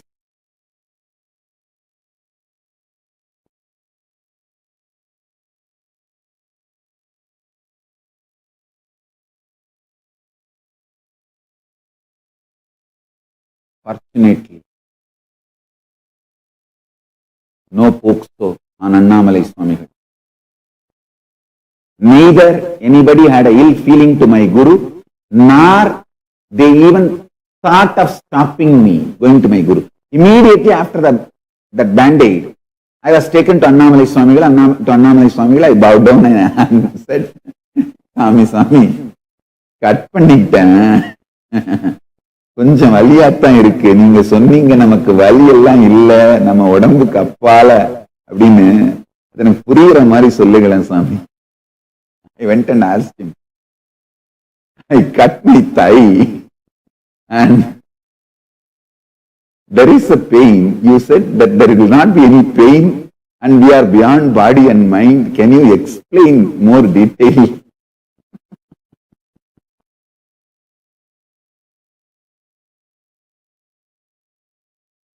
He is a Paramashanta Swarupa. He is not the person to react. And he just a light smile on his face, and then he started explaining with a lot of care, and he looked at the doctor, Karunanidhi doctor, and doctor said, it's all treated and under the control, he will become all right. He said, ரொம்ப நீளமா கிழிச்சுக்கிட்டான் சாமி, 13 தையல் போட்டிருக்கேன், அது சரியாயிடும், ஒரு 15 நாள்ல சரியாயிடும். I cut very deeply and long. It was 13 stitches he has to make to stop the bleeding. Intense guy, you see, anything I do, intensity is my brand. Shraddha is my brand. Authenticity is my brand. From the beginning. I tell you. What was 20th May 1989 in Tiruvannamalai?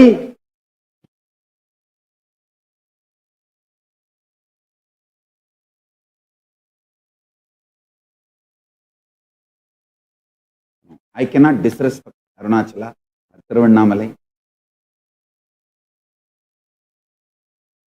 I only wanted you guys to understand why we need to revive the Kailasa enlightenment ecosystem.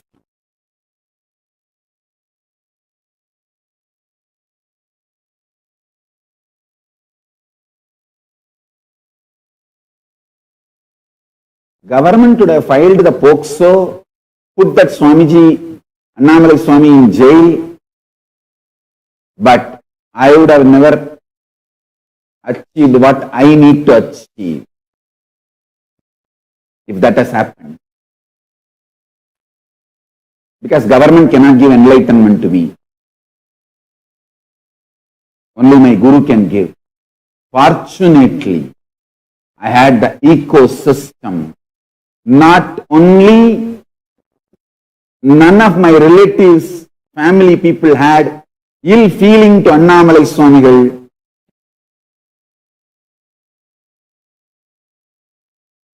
They did not even stop me going to my guru. Then, next, the most important thing is Kuppammal, my godmother, my guru, Guru Mata. She is not only my guru, she is literally my grandmother. Means my father's mother's close friend. Both of them were only the very close thick friends, and both of them are initiated into Srividya Sampradaya by Isaki Swamigal. Both of them were great yoginis. They were running a team, a group, Abhida Gujam, in the name of Abhida Gujambal, the Parashakti. Parashakti's name in Tiruvannamalai is Abhida Gujambal. Kuppammal is president of the team and my grandmother is the vice president. So they were very intimate, thick friends, literally same family. And Kuppammal,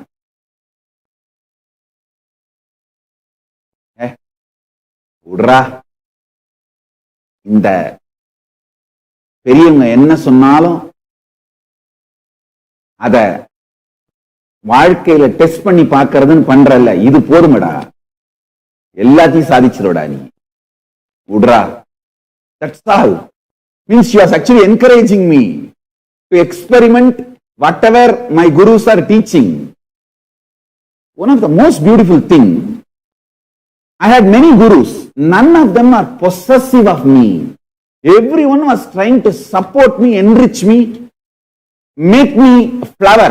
Kuppammal will call every specialist, expert in different fields. Like a Kuppammal's relative is Narayana Swami Tata, who is adept in the power manifestation science and mantra shastra, herbal aushadha science.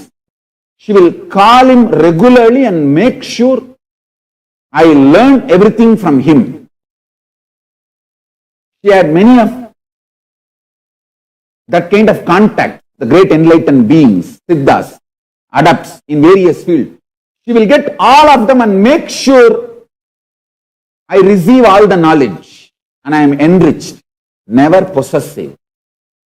She always owned me and made me successful, never possessed me or controlled me.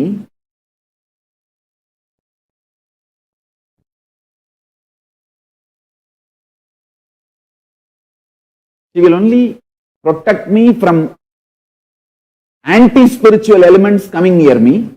But as far as the spiritual side, she will get every best things and provide for me.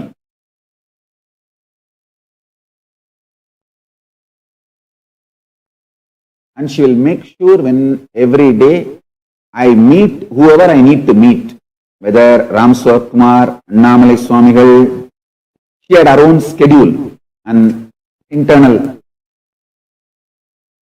mechanism kind of a thing, support system. It was literally like a university, spiritual university. Arunachala is living spiritual university.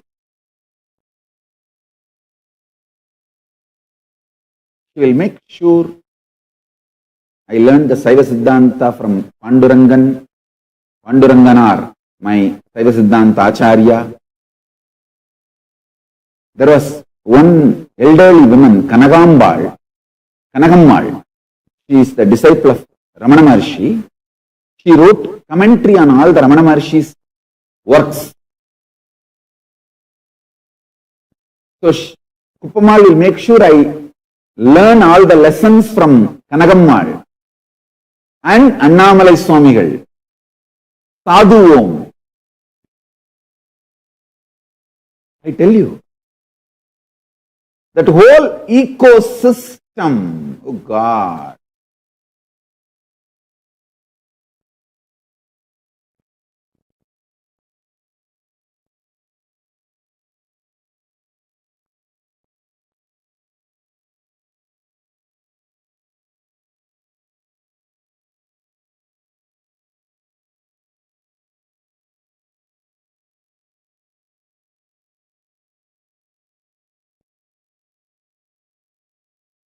Police would have put Annamalai Swamigal into jail, me into some medical hospital, mental hospital for treating me psychologically, because they would have diagnosed me either some, whatever, so many things are there, ADHD, just jing.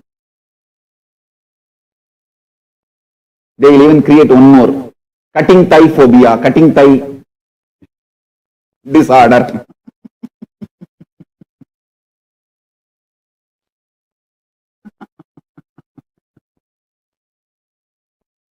And what they would have done, I don't know. Whether they would have put me in sedatives, under sedatives, or put antidepressant drugs into me. And they would have even put me in foster home and took me away from my parents for not getting angry on Annamalai Swamigal and not stopping me going to Annamalai Swamigal. So they would have even taken me away from my parents and put me in the foster home.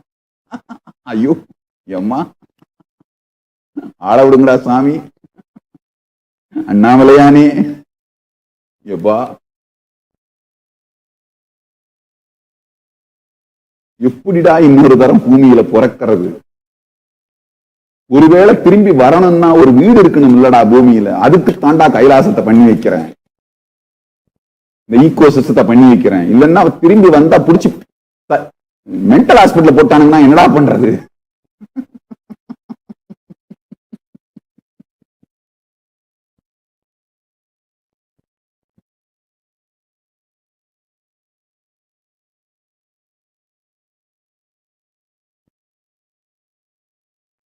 கைலாசத்தை உங்களுக்காக கட்டணும் இல்லையே, எனக்காக கட்டி வச்சிடணுமடா. அப்படியே மனுஷனுங்க டேஞ்சரஸான பாசங்கடாடே.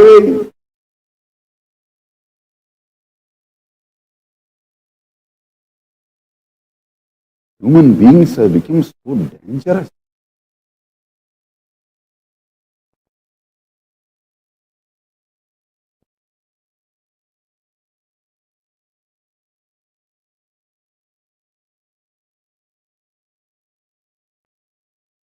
I tell you,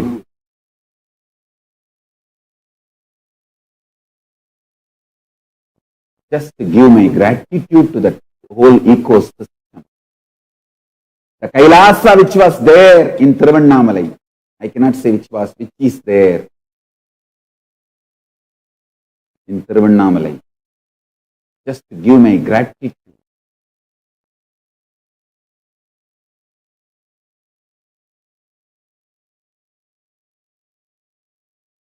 To that ecosystem.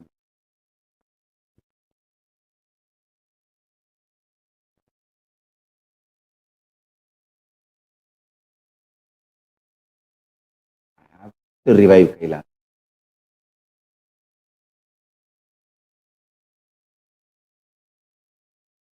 Even now it is there inside the Arunachal. Still that rishis, munis, that they are all sitting and the ecosystem is kept alive. Maybe human beings have moved little away.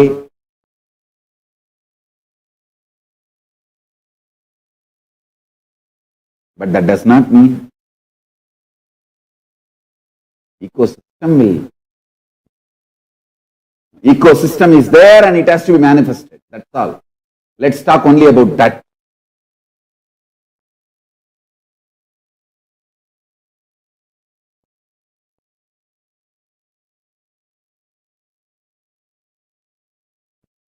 Let's talk only about what needs to be done.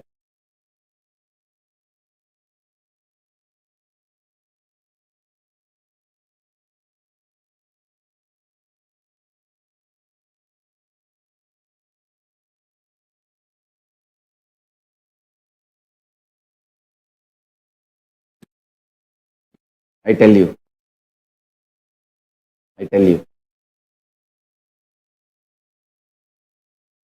Enlightenment ecosystem of Tiruvannamalai.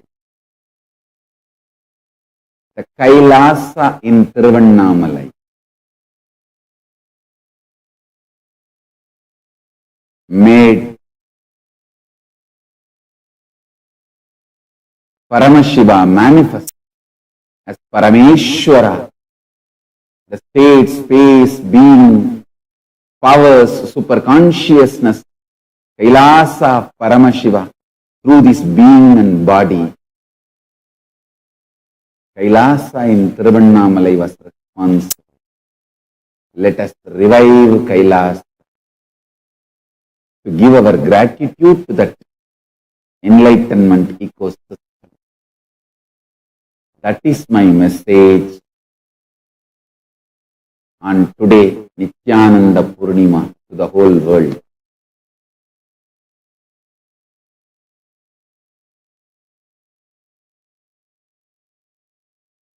That is my message.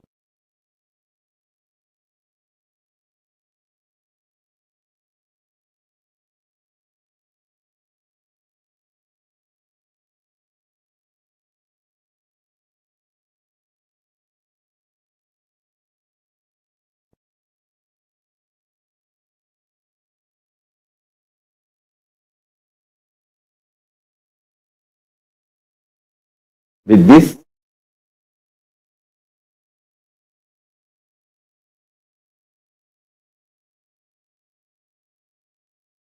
I have more releases and offerings from Kailasa, gifts from Kailasa, and we also have Tulabaram now. Please stay tuned. With this, I bless you all. Let's all radiate with integrity, authenticity, responsibility, enriching, causing, living Shuddhatvaita Saivam, living and radiating the state, space, powers, being and superconsciousness and Kailasa of Paramashiva, Paramashivoham, Om Nithyananda Paramashivoham, the eternal bliss, Nithyananda. Thank you. Be blissful.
Swamiji just beautifully revealed to all of us the importance of why Kailasa. Kailasa as a civilizational nation. Kailasa as a nation for Hindus reviving the political legitimacy. All of us in the last few days have been understanding deeper and deeper about the science of mother worship, which is unique to Hinduism, or the science of experiencing things like Akashic readings, or understand, even having the experience of Parashakti Akashic reading. We have been learning the importance and significance of these sciences. But today we're learning something very, very crucial for all of us as Hindus. Time and again, these extraordinary sciences in Hinduism, whether we talk about how we have the circular economy system, or our societal structure, or the education system of Hinduism, everything is time tested and foolproof. The very fact that Hinduism is standing as the longest surviving civilization on planet Earth speaks volumes about its thoroughly tested, authentic systems, whether it is its laws, principles of function, economy, or education system. In all of these aspects, Hinduism surpassed so many other civilizations and is existing as the longest surviving and growing civilization. But just before we started watching this video, many of you had commented how you did not know about these sciences, whether it is Parashakti Akashic readings, or whether it is Bhava Samadhi darshans, or even the very concept of what darshan is. Most of us, I would say 100% of you, every one of us commented that after meeting Swamiji the first time, you even heard about a concept called darshan. Because today, even Hindus are not aware of the knowledge, the sciences that we have, its applications, its utility value, and its importance in Hinduism. On one side, this exists, and on the other side, Hinduism, though all the most of the practicing Hindus do not understand its significance, importance completely. Just by living one or two principles of Hinduism, we still live, thrive as one of the most successful communities around on planet Earth. Hinduism is one of the longest living civilizations. We are the most life contributing, life positive civilization on planet Earth. Today, take any top companies. Now, let's take, for example, we're going to actually show you a set of companies. And you're going to find out what's common between all of these companies. Please take a moment now. I request all of you know these are very familiar. You would be definitely be familiar with. You'll be probably watching us in one of these platforms, YouTube or Facebook, or you're sitting and watching us through your iPad, your iPhone. You're definitely familiar with all these companies, be it Google, Microsoft, IBM, Facebook, Apple, Channel, or Adobe, YouTube. I request all of you to take a moment now and share with us what do you find as something common between all these different companies? What is it? What is that something like a common thread? What are you able to find out? Please take a moment and please post it here to us in the chat. All the viewers that are sitting live right now, please do take a moment and please post it here.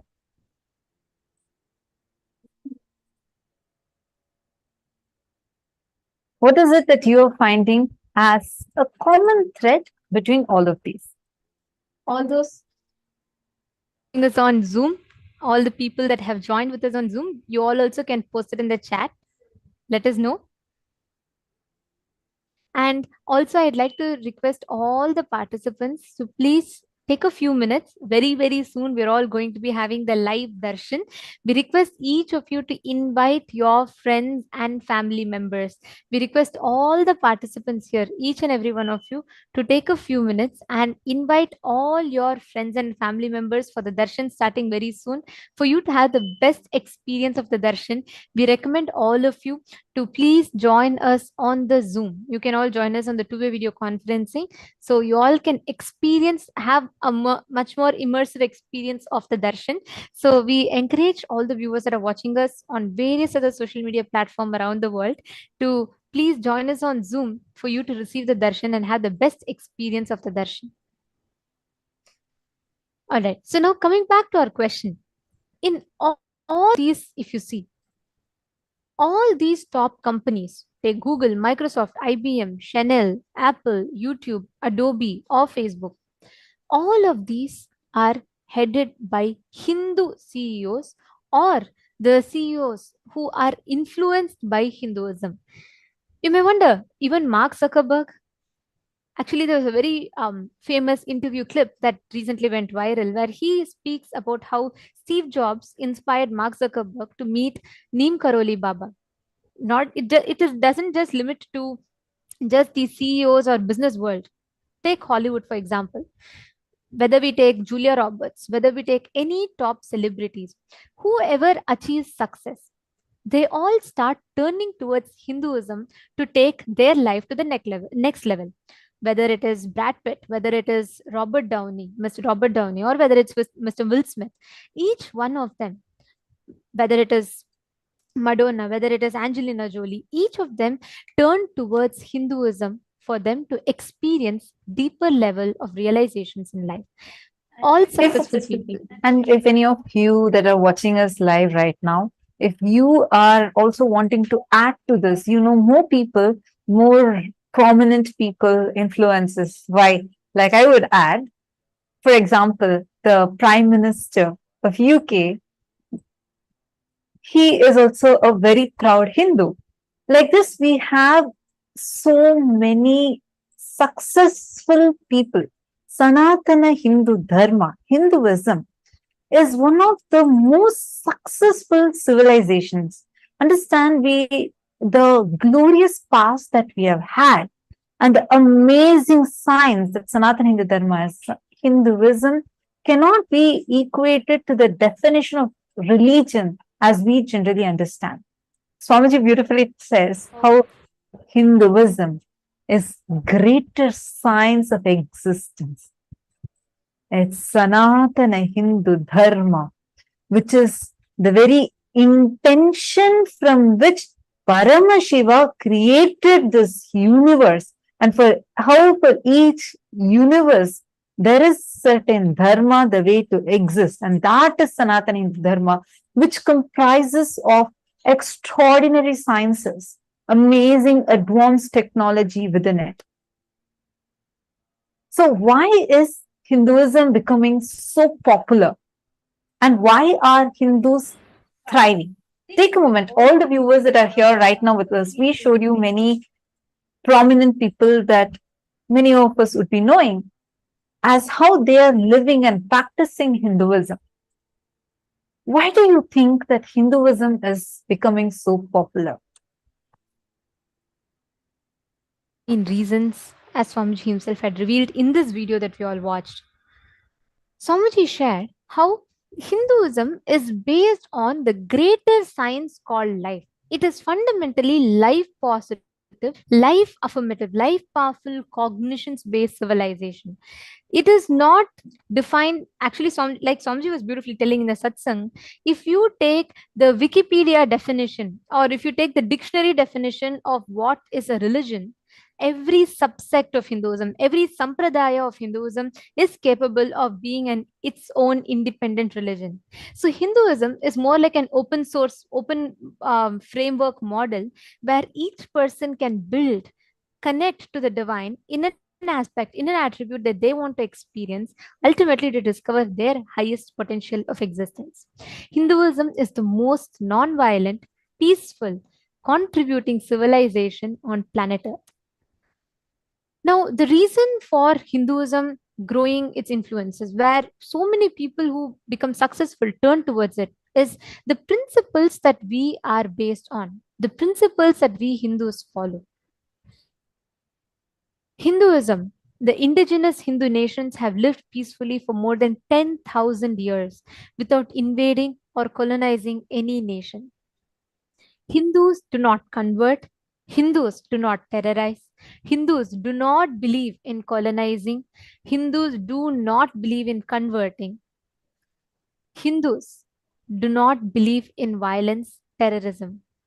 Hindus only teach us to contribute selflessly without any agenda, making Hindus the happiest people. Hindus are rated amongst the most happiest set of people. Actually, there was a study conducted by the Office of National Statistics in the United Kingdom. And the study clearly established that out of all the communities living in United Kingdom, Hindus were the most happiest community.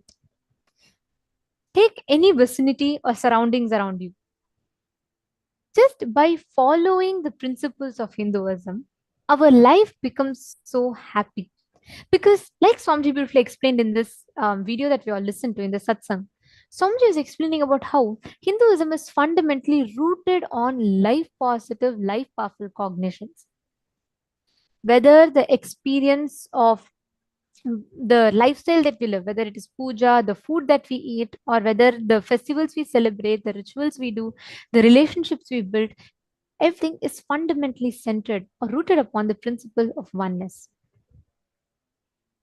In every aspect, this fundamental principle that we all live, practice, and follow makes us successful in every aspect of life. Now, I have a question to ask all the participants here. How many of you have seen in your life personally, after you met Swamiji, after you came to Swamiji, or after you started practicing the Hindu lifestyle, even though you were a born Hindu, after you started actually practicing the Hindu lifestyle, you suddenly notice a kind of a peace, a kind of a very life positive, life powerful approach that you started having. Can I request all the participants to comment? All the viewers on watching us on YouTube, please to take a few minutes and you all can head to the comment section and comment. Yes, I see. Yes. Okay. I see Mabila Shamirhofer has posted that Hinduism is for non-violence and for peace. Ma Prematavasi is putting yes. All the others, Ma Anna, Ma Paloma Aviles, feel free. You all can post your thoughts. You all can post it in the chat and you all can interact with us.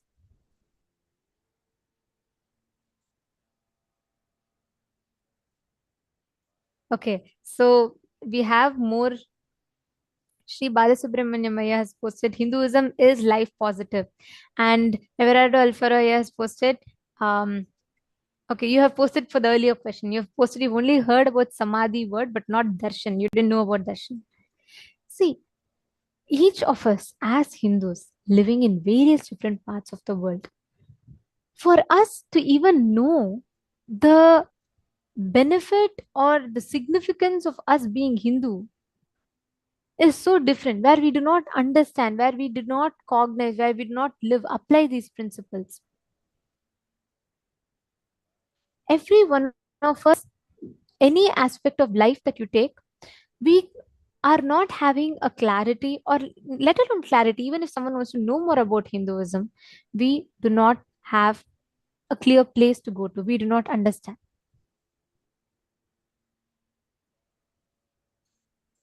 Now, every one of us, all the participants that are here, Swamiji, the Supreme Pontiff of Hinduism, is reviving this Hindu civilization, making it accessible to all of us. Just by being Hindus, Hindus have the lowest crime rate and prison population, the smallest prison population.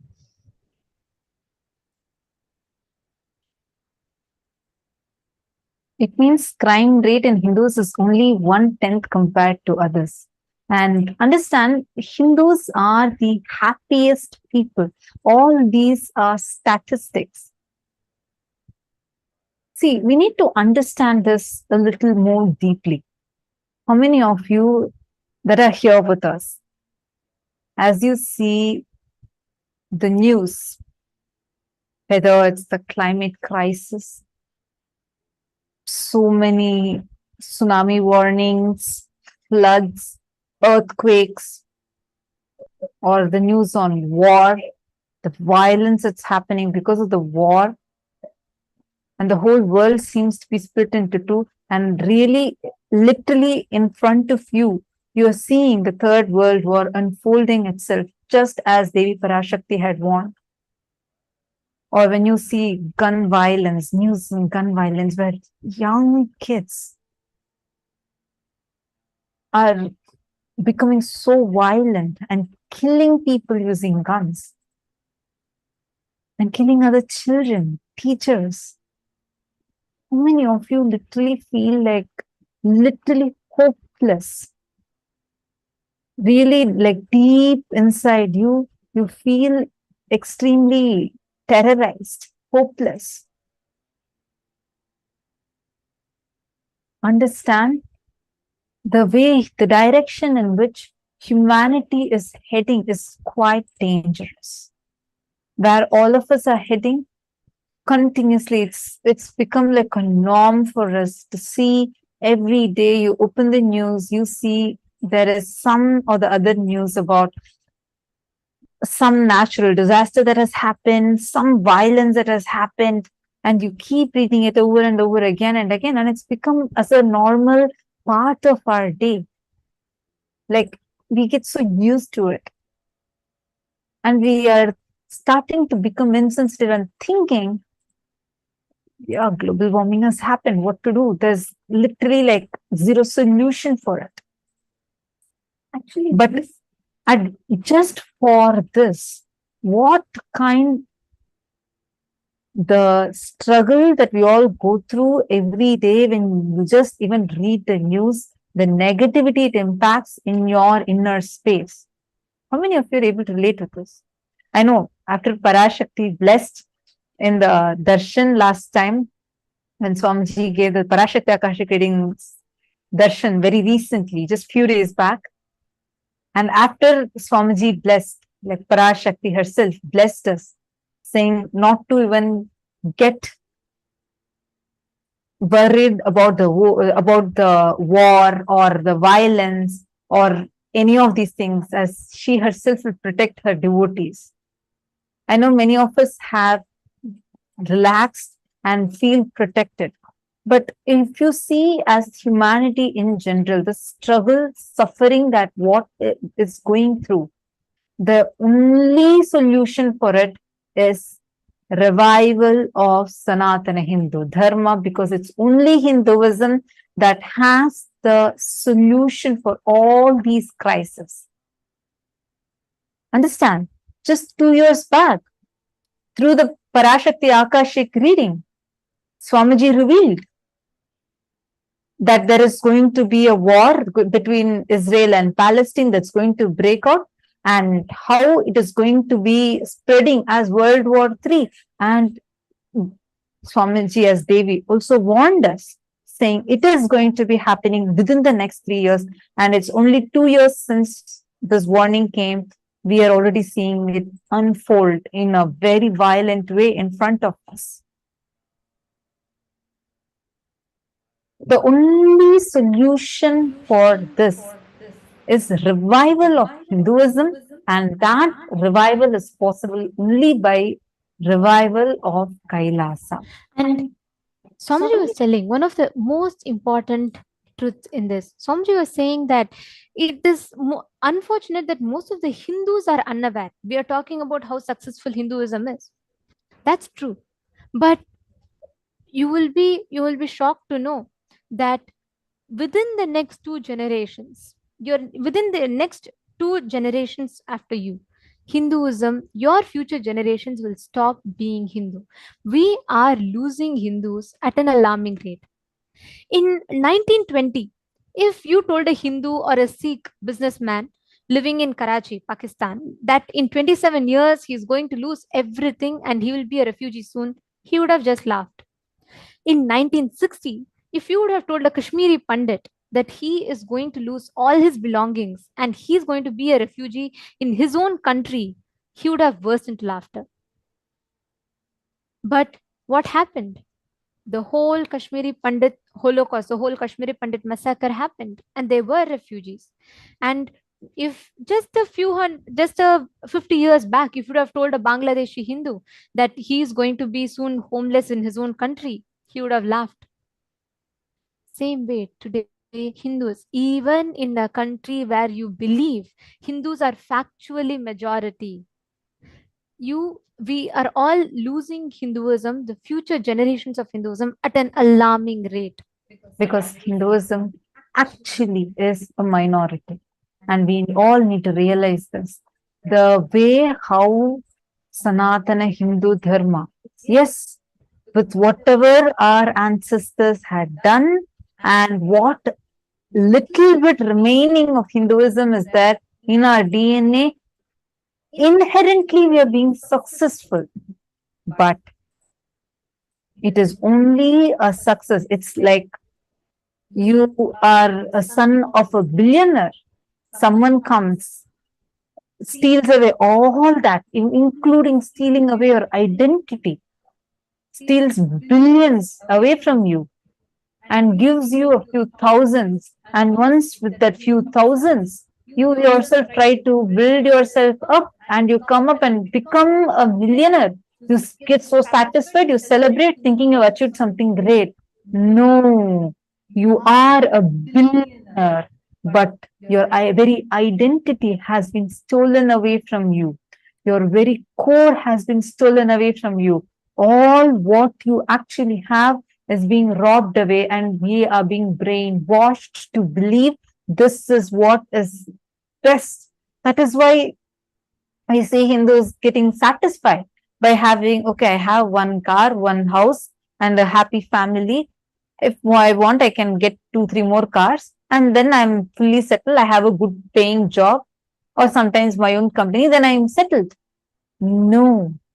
And that criminal negligence of Hindus is the fundamental problem, that we all are in such deep slumber, not even realizing what actually is the state of Sanatana Hindu Dharma.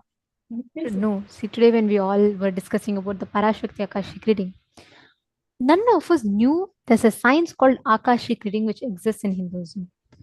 Nor we are, as Hindus, are even aware of the concept of Bhava Samadhi Darshans, being able to access the divine. Why? Because years of colonial subjugation has left us in a place today where even we Hindus start doubting ourselves. We Hindus start having a doubt of our very identity. Today, a kid going to school is so afraid of expressing his identity as a Hindu because of continuous false representations and abuses of Hindu based traditions, Hindu based practices in media, in whether it's in social media or whether it's in mass media or whether it's in movies and so on. So the very confidence or the identity of Hindus are shaken. Years of colonial subjugation, colonial loot, not just when we say loot, we're not just talking about the economical loot, but even the psychological knowledge, all of these wealth that was looted from us. If during the whole colonial during the whole colonial era, the Britishers constantly imposed upon us, they conducted an ethnic cleansing for more than 250 years plus, where continuously they started hitting Hindus at our very identity. They had racism and social Darwinism and all these, and British justified conquest and oppression of the dark-skinned people as humanitarian civilizing mission, even though it was a mere cover of racial oppression and economic exploitation. And all of these left Hindus at a place where we Hindus lost confidence of our existence or our own identity. We started losing confidence of who we are. 200 years of intense racial hatred towards Hinduism. Today, if you have to go, let's say, to your office, and if you have to talk about Parashakti Akashic reading, what would you think? You will be afraid that you will be made fun of, right? If you have to, let's say, you have to go and meet a group of your friends, and you are to go and talk to them about having a guru in your life, or you have to go and talk to them about introducing to them about Parashakti Akashic reading. what would your response be? Most of us will feel, I'm very unsure. I don't know. I think I'll be mocked. I might as well not speak. It's okay. Why? How many of you here have this as a feeling inside of you? How many of you have this fear inside of you? Understand, this is the result of the colonial subjugation and the persistent, continuous persecution that we are being subject to. It's each of our own experience how powerful like the sciences are. But even that, for you to talk, if you are having any kind of reluctance inside of you, you need to understand this, what you're facing is also a result of the persecution, the brainwashing that's been done to you. And once again, which is again a reason for you to stand up for yourself for this. This is a result of persistent attacks on Hinduism, which is happening to this day. When the British invaded us, when the British invaded the whole Akhanda Bharata, the British Empire used all possible means to destroy the Hindu civil and cultural institutions. Today, you take about Aghori tradition. What do you know? All of us feel like, of course, since we have Swamiji, we know its value. But let's take an ordinary Hindu. If you take the tradition of Aghoris, today Hindus normally are terrified of the word Aghori Babas, because Aghori Babas or the Aghori tradition, which is a very sacred tradition, is villainized. It is demonized in the eyes of the public. Or take the Kavariya Yatra, which happens every year. Today, it is displayed as a group of thugs or rowdies just going place to place, and they are known for kidnapping, robbery, and causing attacks. And that is how the whole yatra is portrayed. During the whole British colonization, there were very systematic way we were targeted. There were multiple invasions and attacks. The Mughals were barbaric. The British were even more. They hit our very inner image. They removed us, shook us from our very roots. The discriminatory laws that continuously instilled feelings of racial inferiority, which started making people who are dark skinned start feeling inferior about themselves. They engineered famines to starve the natives into submission, and they annexed the Hindu kingdoms to undermine the native rule. We have so many Hindu kingdoms across the world, but they annexed all of it to undermine the native rule, so that the Hindu Rashtras that existed, the 56 Hindu nations that existed, were in a very, very strategic manner annexed by the British. It was forcefully taken away or taken away through fear or greed, and the kings were exploited. And there was continuous mistranslation of Hindu scriptures, and that would instill anti-Hindu narratives amongst Hindus itself. And they destroyed indigenous Gurukul education system. They destroyed local industries and forced importation of British goods into our respective countries, and they banned Hindus from owning or producing firearms. There were multiple ways. Step by step, they destroyed.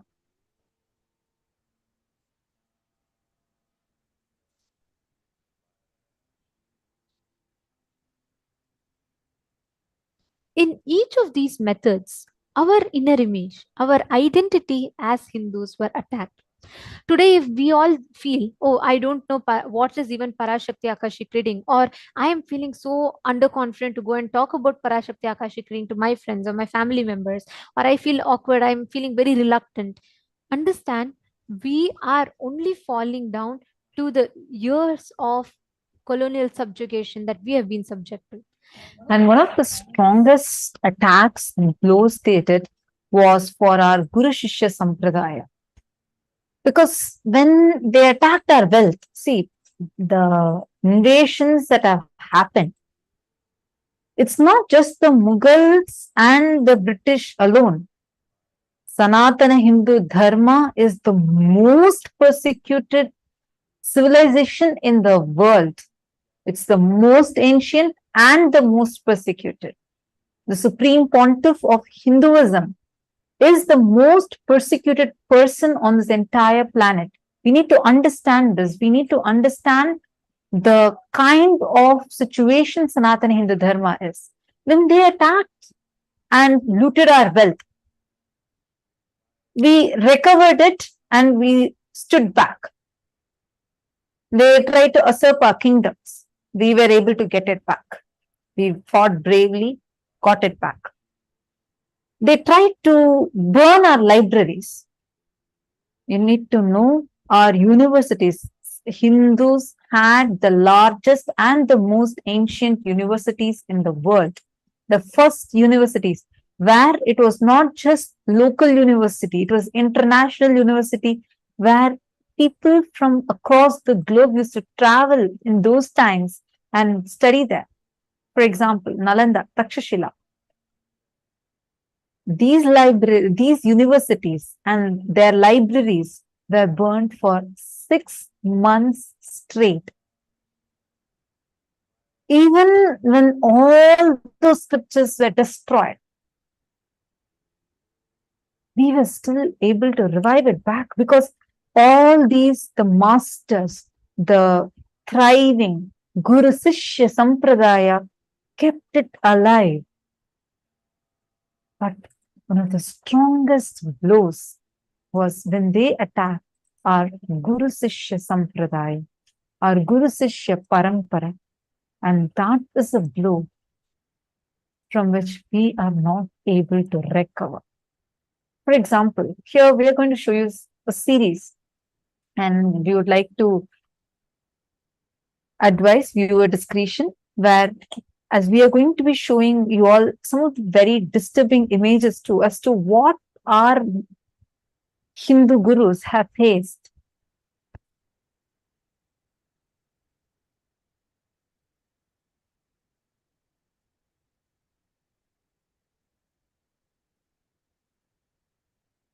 Here you can see, this is from 23rd December 1926. 70-year-old Swami Shraddhananda was assassinated by a militant missionary.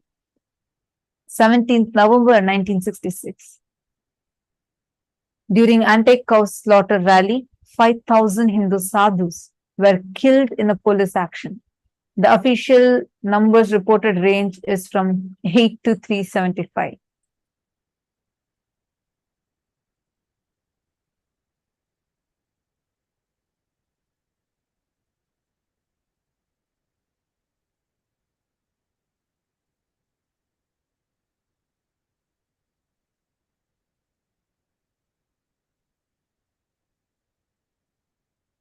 The report, we can see that how the Ananda Marg, leader of Ananda Marg, Sri P.R. Sarkar, was poisoned in prison, allegedly by the jail doctor. After recovering, he went on a fast seeking justice. He fasted for the next 5 years, 4 months, 2 days, until 2nd of August 1978. And what happened? He received no justice.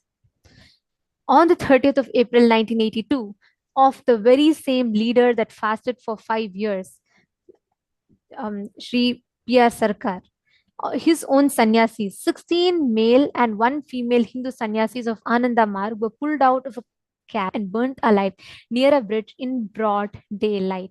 16 male and 1 female Hindu sannyasis. On 23rd August 2008, Swami Lakshmanananda Saraswati and 4 of his disciples were murdered in broad daylight. In 21st of February 2011, Swami Premananda was killed in the Kadalur Central Prison. He was assassinated in jail. 1st September 2013, Asaram Bapu, Sri Asaram Bapu was arrested on false charges and he is still fighting in jail. 19th November 2014, 6 disciples of Sant Rampal were killed and he was arrested and sentenced to life imprisonment. On 21st of February 2016, Hindu priest was beheaded by the Hindu music elements.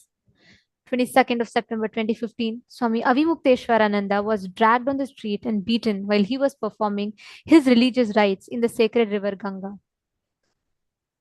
On 26th of August 2017, 30 disciples of Baba Ram Rahim were killed.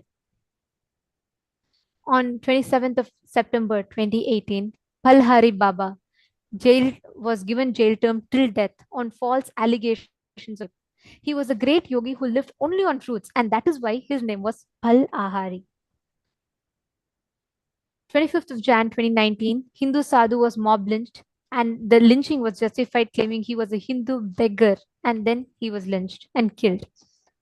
On 30th August 2019, Swami Tattvabodhananda, a disciple of Sri Swami Dayananda Saraswati, was sickled to death by mob lynchers in Puducherry.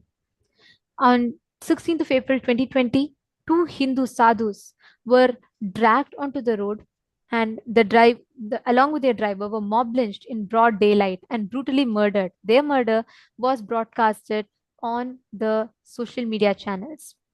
On the 20th September 2021, the head of Akhada Parishad, the apex organization of 10 million Hindu monks, Sri Mahant Narendra Giriji Maharaj, was assassinated, and his murder was known as suicide by Hindu music elements. What do you see in common amongst all of these? All of them were Hindu gurus, Hindu sadhus, Hindu sannyasis. Each of them were assassinated and still have not received justice. Understand? All these what we showed you so far are the assassination attempts in which the Hindu music elements were successful.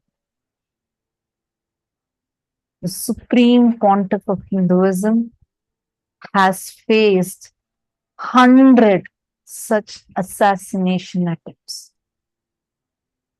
The reason Swamiji has created Kailasa is just to protect Hindus, to give a refuge to Hindus, protect Hindus. And Swamiji is doing this despite of, we all can see, we have been showing you step by step every year. What we are showing you is very few major ones.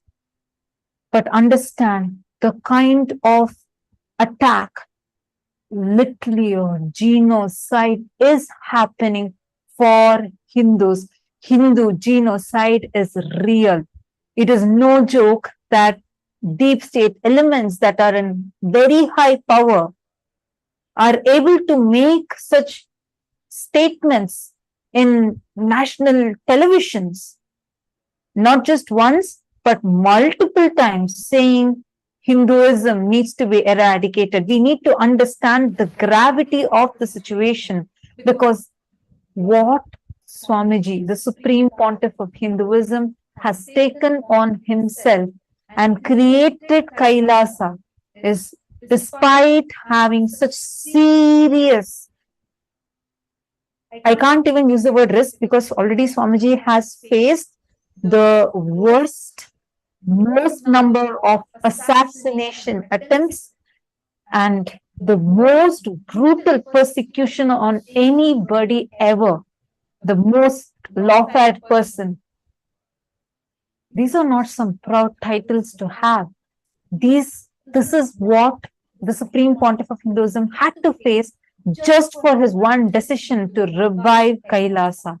But Swamiji has continued and made Kailasa happen just for us Hindus. Understand, it is vital that as Hindus, all of us come together and stand up for this cause. Just in the few slides that we all showed you, this was just within the last 100 years, less than 100 years.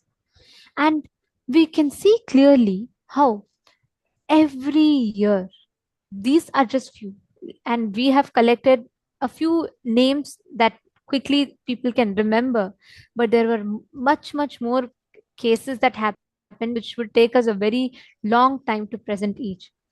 But in each of these we can see a clear strategy. Every Hindu guru, if they are an independent small organizations, they are termed as thieves, beggars, and they are lynched and they are assassinated. They are mob lynched and killed. If they have a bigger organization, if they have a lot more influence, they are very strategically planned. Either a false rape charge is alleged on them, or in some other false case, they are imprisoned and they are killed. Today, Hinduism does not have a political legitimacy anywhere. You can be a proud Hindu wherever you are. You can call yourself a proud Hindu, but unless we have a safe haven where the constitution of the country acknowledges Hinduism as the state religion, where Hinduism has the political legitimacy, we may be in a false understanding that I am in a Hindu majority country. You may be factually majority, but actually Hindus are minority, because Hindus do not have a single place, single country to call their own. This is the reason Swamiji has created Kailasa as a safe haven for the revival. Understand, every sadhu that is killed, along with them, a whole ecosystem dies. A whole revival, a whole branch of Hinduism dies. And we are losing not just sadhus, we are losing Hindus themselves at an alarming rate. One side, there are assassinations of Hindu gurus. On the other side, there's rampant conversions that is happening. And third, and the most unfortunate side, is where Hindus themselves are not even aware about this. And when we are surrounded with so much of active loss and attacks by anti-Hindu elements, and we are losing Hindus at an alarming rate, Swamiji, the Supreme Pontiff of Hinduism, as the only hope and future for Hinduism, took it on himself to establish Kailasa. And that is why Kailasa focuses on reviving, re-establishing primarily the political legitimacy of Hinduism, where Hindu lifestyle, Hindu practices, Hindu traditions are acknowledged and practiced as per the legal law, where the law system, the country's law, acknowledges Hinduism as its state religion, where Hindus have the place to freely practice Hinduism. Today, if we think, oh, Parashakti Akashic readings or sciences about Akashic readings, sciences about Bhava Samadhi Darshan, spiritual healing, or third eye awakening, power manifestations, we Hindus do not have access to these. If not for Swamiji, none of us would even know these sciences exist. Why? Because there's no place for anyone to practice this freely. We just showed you a few examples. Each of these gurus were attempting or were in some stages of the revival of certain aspects of Hinduism. But because there was no political legitimacy, each of these are destroyed. Today, Swamiji, despite all the attacks that he has faced over the last 30 plus years, Swamiji took it all on himself, and Swamiji did the ultimate tyaga by creating Kailasa, the Hindu nation, where Hindus like me and you can live, practice these sciences without the fear of being persecuted, attacked, and targeted. More than 200 years ago, when the Britishers invaded into India, and there's a minutes on education which was published in 1835 by Thomas Macaulay from the East India Company. And he said, and I quote, he said, a class of persons, Indian in blood and color, but English in taste, opinions in morals and intellect. To that class, if we leave the country, we do not need to worry about the future. When Thomas Macaulay targeted the education, their goal was very clear. They wanted to have people in Indian, Hindu in blood and color, but British in taste and choices, morals and intellect. Which is why today, the future generations of Hinduism, look at your next generation, your kids, especially if you're an NRI, if you're an Hindu living outside your country, your next generation do not even have access. They will not even know the festivals. They will not even have the knowledge about the basics about Hinduism.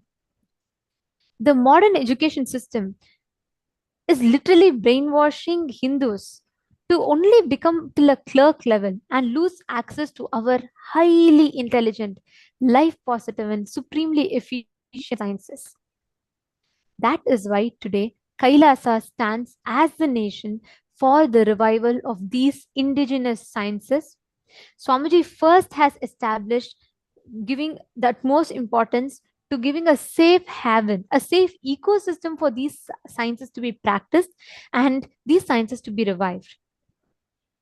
Every one of you that listen to this whole presentation. Each of you, many of you had posted how you felt you did not know any of this before you met Swamiji. If you feel there is some way that you want to be a part, if you feel you want to contribute to this, or if you feel you want to take responsibility for the revival, understand this is your call to action. It is time that you become a part of Kailasa by becoming a Sarvagnya Pita Yajaman, by donating the seed money for the revival of Kailasa. You become a founding member of Kailasa. Your one action from your side, you taking responsibility, will save the future of Hinduism. Your next generations, if you want your future generations to give you the Pinda Darpana, if you want your future generations to do the Shraddha for you, it is important they firstly are Hindus. So it is high time that we Hindus get together, build Kailasa. We all come together, take responsibility for the successful revival of Kailasa, where we all become a part of Kailasa and we receive the happening, the gift that Swamiji is extending to humanity. We have an avatar who has come down specifically for this purpose. And it is crucial that we do not miss it. Every one of you that resonated, every one of you that felt, oh God, is there some way, is there something that I can do to not miss this? Please take a few minutes. You all can sign up in the link. Please head to kailasa.org/payments. And if you have an intention, you can head to sksjp.org. Please head to the link sksjp.org. We'll be projecting the link for all of you. You can head to the link and decide, take action from your side. What resonates with you? Whether you're able to contribute your time, you're able to contribute your treasure, you're able to contribute your talent, or you feel you want.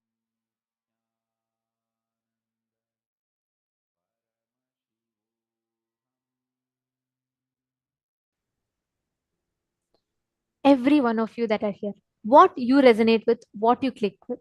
We request you all to take a few minutes. You all can head to the respective link and please sign up.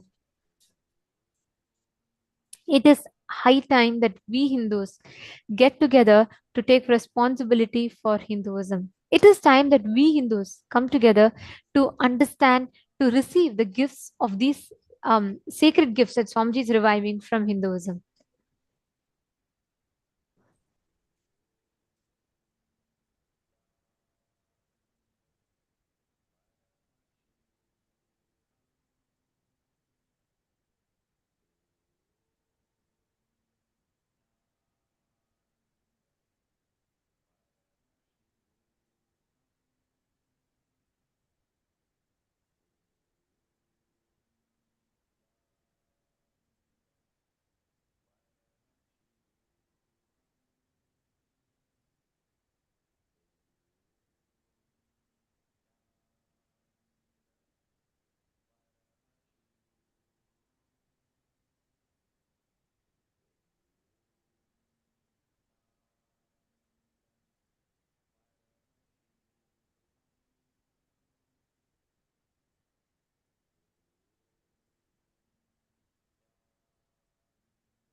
All of you can head to the link and you all can sign up.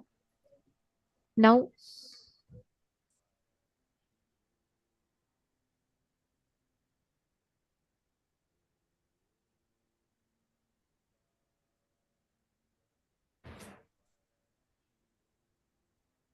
Now, as all of you are signing up, whoever has intention, take a moment and do sign up. This powerful Parashakti Akashic reading that all of us are experiencing itself it's so